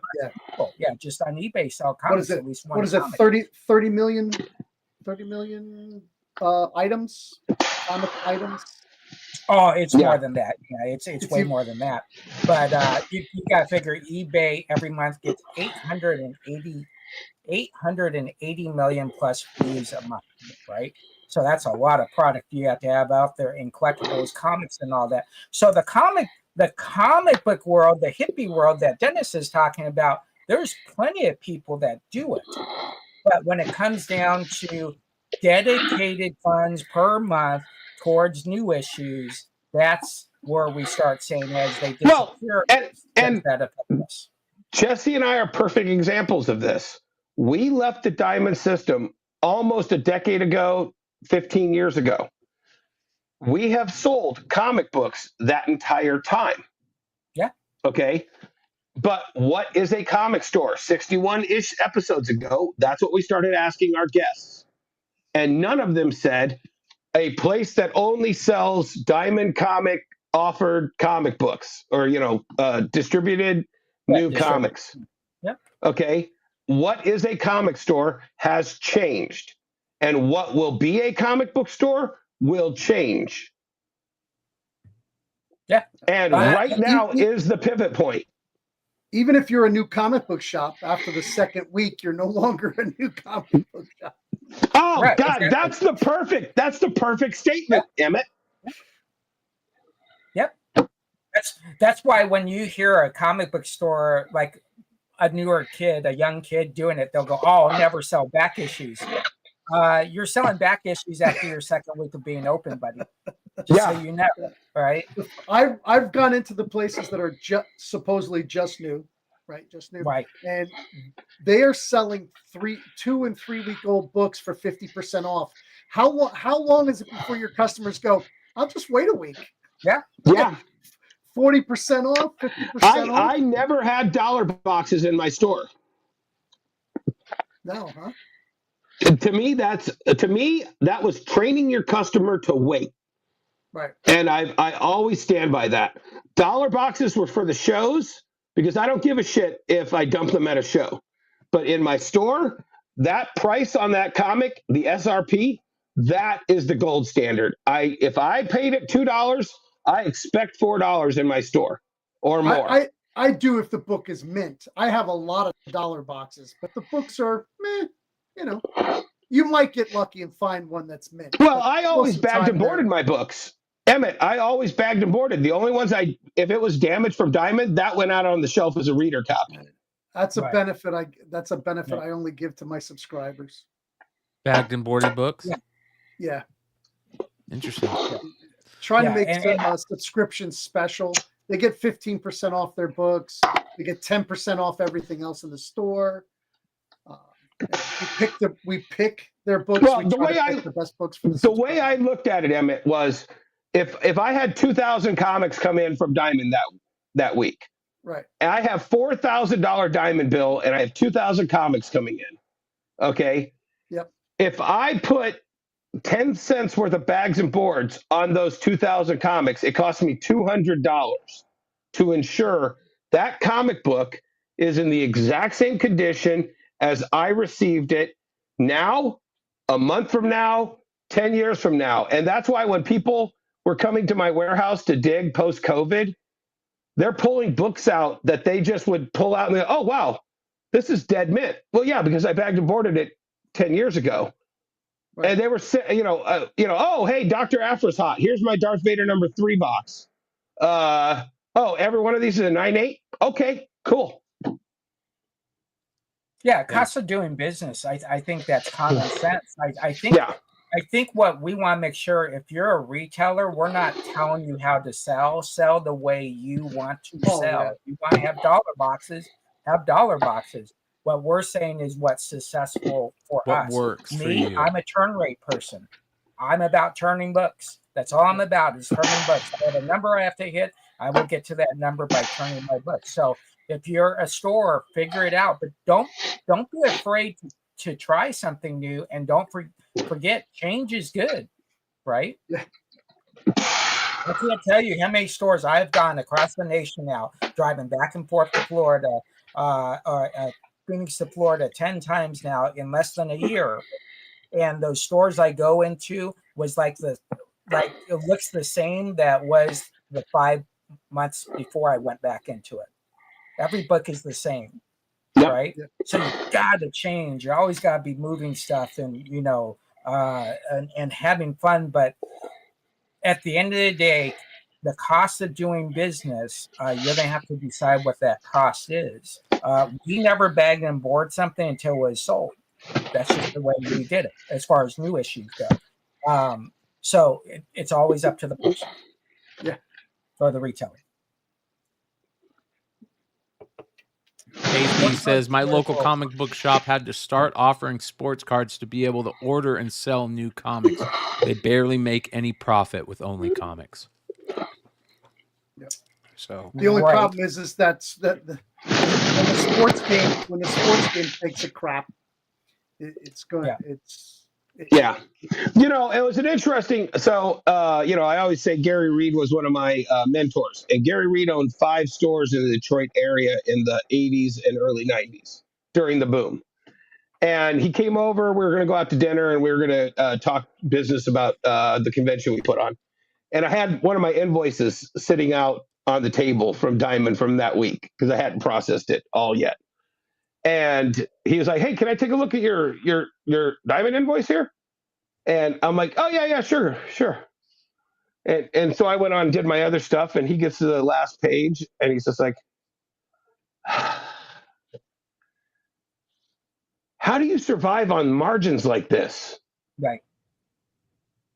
It was absolutely alien to him, somebody who survived during the 80s and 90s and thrived enough that, he created Caliber Comics. And he was just bewildered that at that time, a top 500 retailer in American comic books from Diamond, could exist on the margins that he was looking at from my invoice.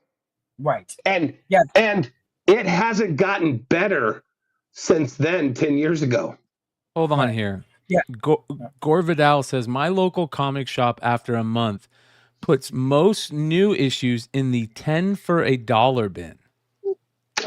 What? There's no way. Vidal, tell Jesse and I what store this is, please. Yeah. Please, right now. Tomorrow.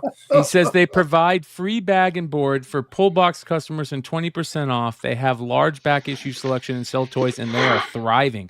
If they're putting new issues after a month in a 10 for a dollar bin, they're not. I don't think they're thriving. I mean, I'm not going to tell you what. I will buy every one of those. Yeah. I would challenge that store to show me your bottom lines. Here's how it works, folks. In corporate America, you have a very simple rule. You buy 100 items, you better sell all 100 items. In the comic book world, if you buy 100 items, we're hoping we sell 60. 60% is what we're trying to get to actually make $1. And then we're going to eat 40%, no matter how you order, because you're going to order stuff that you're going to think is hot. You're going to have 10 people order it for your pull box. Oh, I'm going to order 50. Right? And Gore says it's most wanted. Oh, go ahead, Jesse. The second you put your new issues in a dollar bin, that is no longer a loss leader, it's a loss, and that's the difference. So if you're paying right now about $2.75 a book, you're losing $1.75 a book, and if you sell 10, that's $17. Hold on. Doom Space Marine says that's true. What he says is true. it's Most Wanted Comics, but I don't think anybody's selling books 10 for $1. Is he? Listen, are you telling me that this guy's selling month-old books at 10 for $1? 10 cents each. That's $30 10 cents a a long piece. box. Yeah, that's 10 cents will a piece. buy new books at $30 a long all day long. Yeah, all that's day long. that's I'll buy stupid for him to garbage do. at $40 a long. Yeah, that doesn't make any sense. Yeah. No, there's 200 books. Yeah, That's only $20 a long box. Yeah, Panelfly says, I'm in Austin, I'm on my way. And listen, Most Wanted Comics is a great comic store, an amazing comic store. They have a great setup from what I've seen. They sound like they're great people. They're right next to a school from what I had, so they got a ton of kids in their shop. But I don't think they're selling books 10 for $1.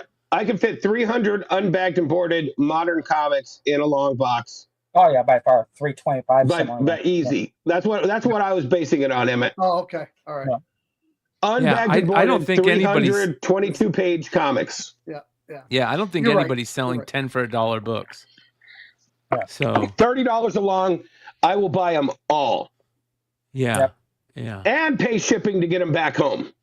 And I'm not still saying be you're profiting. wrong, Gore, but it just surprises me. I do know who Most Wanted Comics is, and I'll reach out to Hood and ask them if they're selling brand new books after a month, if they're putting brand new books in a 10 for $1 box. Holy shit! Yeah, I got family in Corpus Christi. I'm gonna beat you to it. Oh no, I'll be there tomorrow. I mean, if that's Red the case, Hood, we'll be there Red tomorrow. Hood, if you're watching this, go there. Buy it all before Emmet and Jesse gets there. I'll be down to pick them up soon. Yeah, exactly. I mean, that's almost going against your contract. And I don't care. You do whatever you want, but that's most likely breaking your contract with your distributor to do that. But again, I don't understand how, we haven't seen Most Wanted comic books going out of business sale. So they're doing something right. Exactly. They're doing really well over there. They kill it. I mean, they do a really good job. So That's what I've heard too. yeah.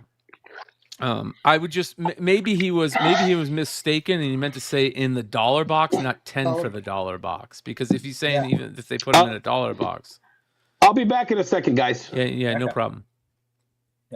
Yeah. It's just, and at the end of the day, listen, I've done this for 43 years. Everybody's thriving. If you're a store owner, you're thriving. No one's telling You're their open. customers. The other thing is if you're open. Yeah, exactly.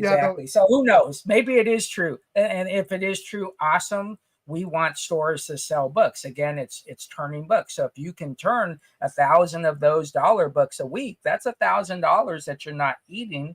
And so but how much are they paying for those business. books? I mean, how much if it's new books? How much are you paying for a new book on average? $250 to $275. Okay, so if you're paying $250 to $275, are you going to put those in a dollar box at 10 or in a box at 10 cents a piece?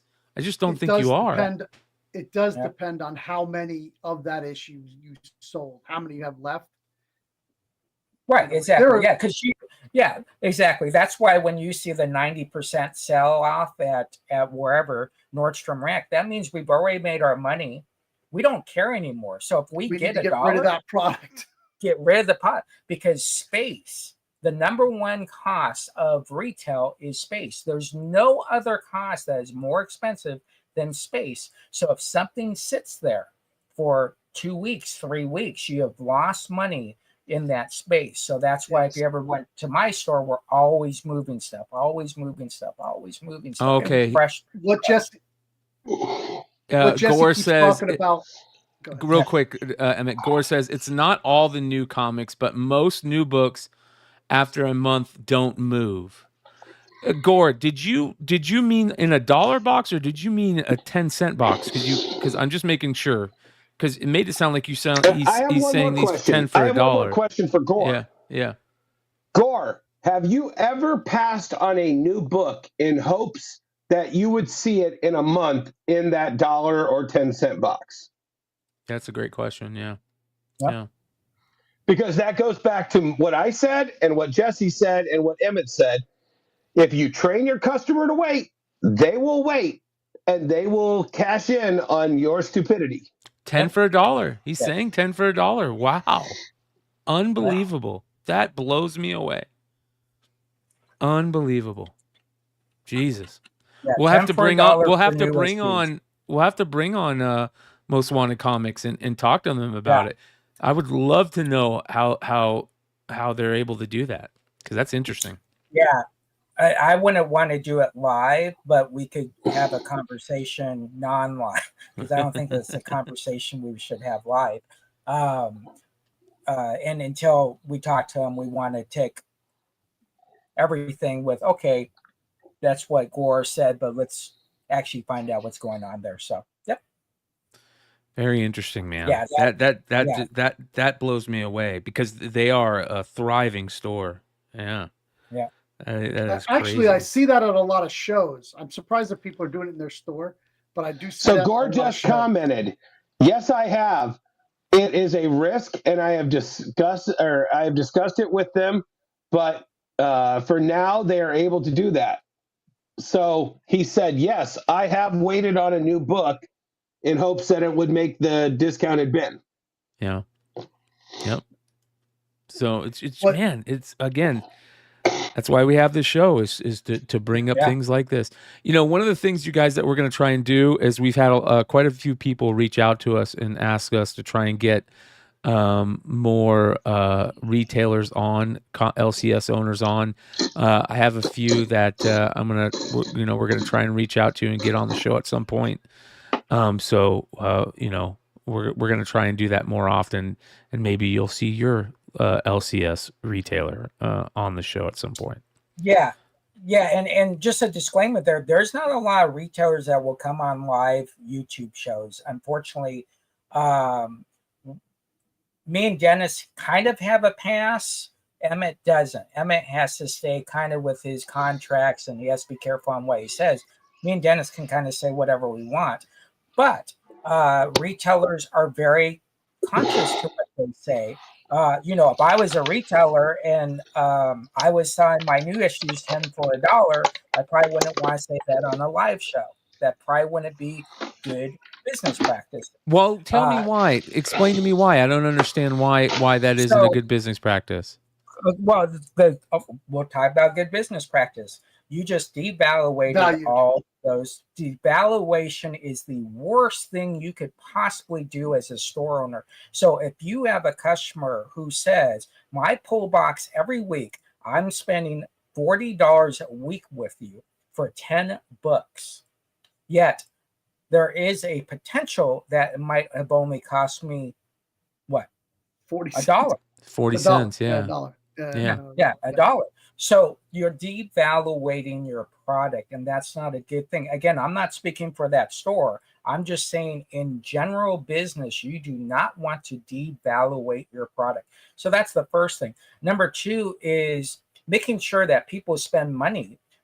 Their product is already depreciating when they buy the book, right? If they buy a $5 book, it's probably worth about $4 now, $3, somewhere in that range. Now you're saying it's only worth 10 cents, right? So there's a devaluation factor with that customer. Again, I know what everybody's saying. Well, he's saying selling ratio books and all that, but how many ratio books are you selling versus cover A and cover B? And so you have to, I would say customers have to have a very big blind eye at that store and just say, I don't care. I just want my books. And if I'm paying a 90% premium for that book, I'm fine with it. Yeah. But and the reason why the distributors, and probably actually more like Marvel and DC, wouldn't be happy with it would be that you're devaluing their brand. Yeah. Well, and it's kind of like Private Pile in Full Metal Jacket. At some point, you're going to get a sock with a soap bar in the middle of it in the middle of the night from your other retailers as well. This is Panelfly is asking what I was getting at. He's saying, Jesse, are you saying general business practice, or is there some type of contract that retailers have between them and the distributors? So we have contracts between retailer and distributors Now, it might not be on how much you sell, because if you want to discount your books 90%, like in this case, this guy is doing, he's waiting a month. I can't see any business practice that says sell your stuff for 90% off after a month. There's no business practice out there that even school you could go to for that. Actually, you're wrong. Produce has that business model built into comics? Are we talking about comics or produce right now? No, you just said any business, and I was just saying there are businesses. I was saying in general, comics, in the comic book business, that would be bad. Yeah, produce you could probably toss out if you wanted to. But in this case, I just think it's bad business practices. Listen, I don't know the guy. I just don't think it's ethical to do that type of business that way. He can do whatever he wants, but to sell a book for 10 cents that my other customer just paid $5 for, I just don't know how that's a good business practice. Interesting. Yeah, it's very interesting. That's the type of stuff that we talk about here, though. We want to have those type of questions. Ask those. Jesse touched on something that is really important, which is there's a cost for every square inch of your store. Yeah. Right. And if that item sits there for a year in that spot, you could just throw it away because you've paid for it 10 times. Yep. So like turn is a big thing. The other thing you can do is dress the store, and some of it really doesn't sell, but it helps sell all the items in between it, and they turn fast enough to pay for your window dressing. Right? Yeah, so exactly. I did that same cost breakdown for my warehouse, Emmet. I figured out square footage for just my movie theater has 3 different theaters. One where we house all the Amazon and eBay, and I counted how many boxes. I counted how many items per box. I counted up the volume of each box, average per item, average of square footage for that warehouse, and I calculated it up that every box is $10 a year, or a fraction per month. And if my sales per box was more than roughly $10, how many items do you sell in a month? Blah, blah, blah, blah, blah. Right, exactly. How long I could go and allow each box to just sit there as long as each box would sell 1 book or 2 books a month. Sure. Right. And then I said, well, does that also let me pay the entire mortgage for this building? And that cost analysis based on the sales, it was negligible to not allow that stuff to sit until it's sold. Right. And you have to do these things as a business owner 100%. on every scale. Right. But what you're talking about is something you can depreciate and do a depreciation cost every year, where I don't think you can depreciate a new issue within 30 days. That much, where you're at the 90%. No way. Oh yeah, it's ridiculous that you would even think so. Yeah, exactly. So if depreciation is very interesting, because depreciation is a cost to do business, and it's something that you say. It's like if you buy a table, well, you're not going to sell that table ever. Maybe if you close the store, so that becomes a depreciated cost. It's a depreciated value, and back inventory that you don't have to push becomes depreciated items. Now, I don't know this. Another thing is, the 3 of us, or at least me and Dennis, have warehouses. So I don't know. Maybe the store doesn't have warehouses where they can put that stuff in, and they have to move it out because they don't have space. That could be a reason there. So, yeah. But yeah, depreciation, once you learn depreciation, that's a very good tool to know what you have to sell and what you have to move. The benefit of comics is we can take a square foot and we can go straight up to the ceiling. And not many items can do that. So you can Right. depreciate all into 1 square foot, where most companies have to go this way. So it's Yeah. very, very interesting. But Look at- again, the comic book world is doing great.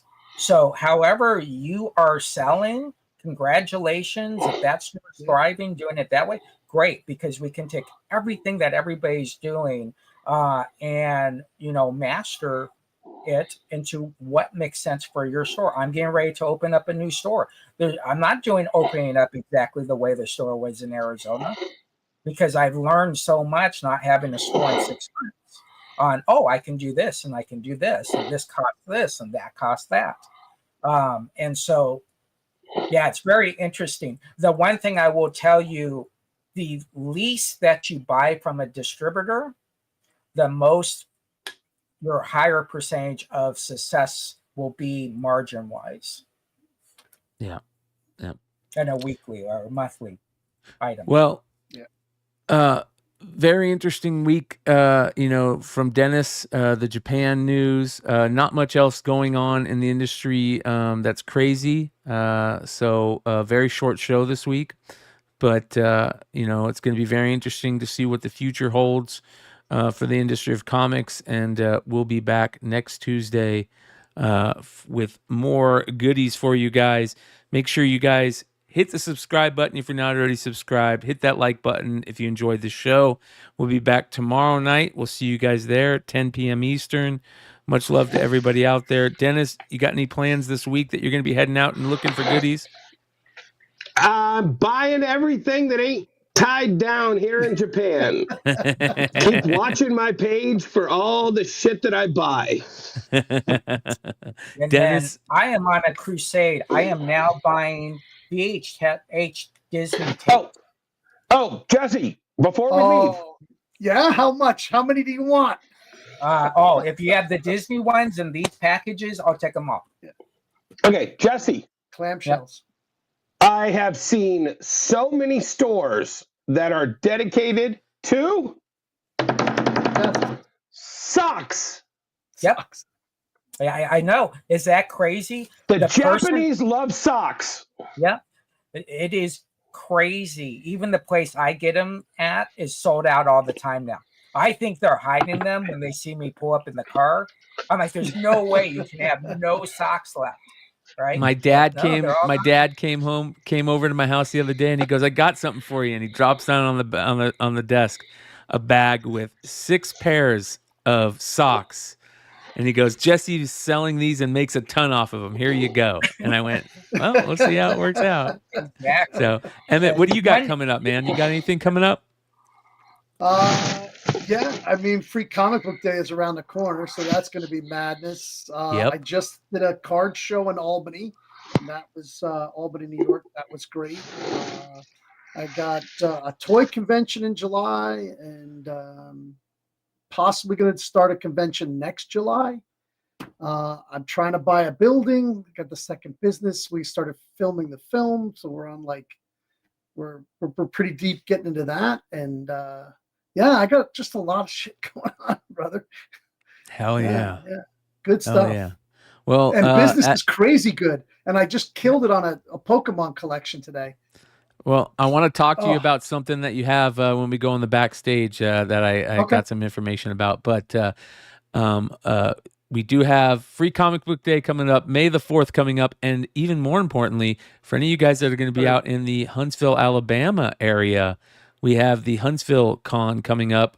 So shout out to all the Mark Spears fans that are heading out there. I know, Jesse, you're heading out there. Let's see here. Who's heading out there? Jesse, you're heading out there. Clutch is heading out there. Red Hood is heading out there. Big Leg is heading out there. Like half of the Beyond Wednesdays crew is heading out there. So if you guys see any of the Beyond Wednesdays crew, make sure you stop by, say hello to them, go show Mark some love, get some stuff signed, and we'll see you guys next time right here on Beyond Wednesdays for the industry of comics. Adios.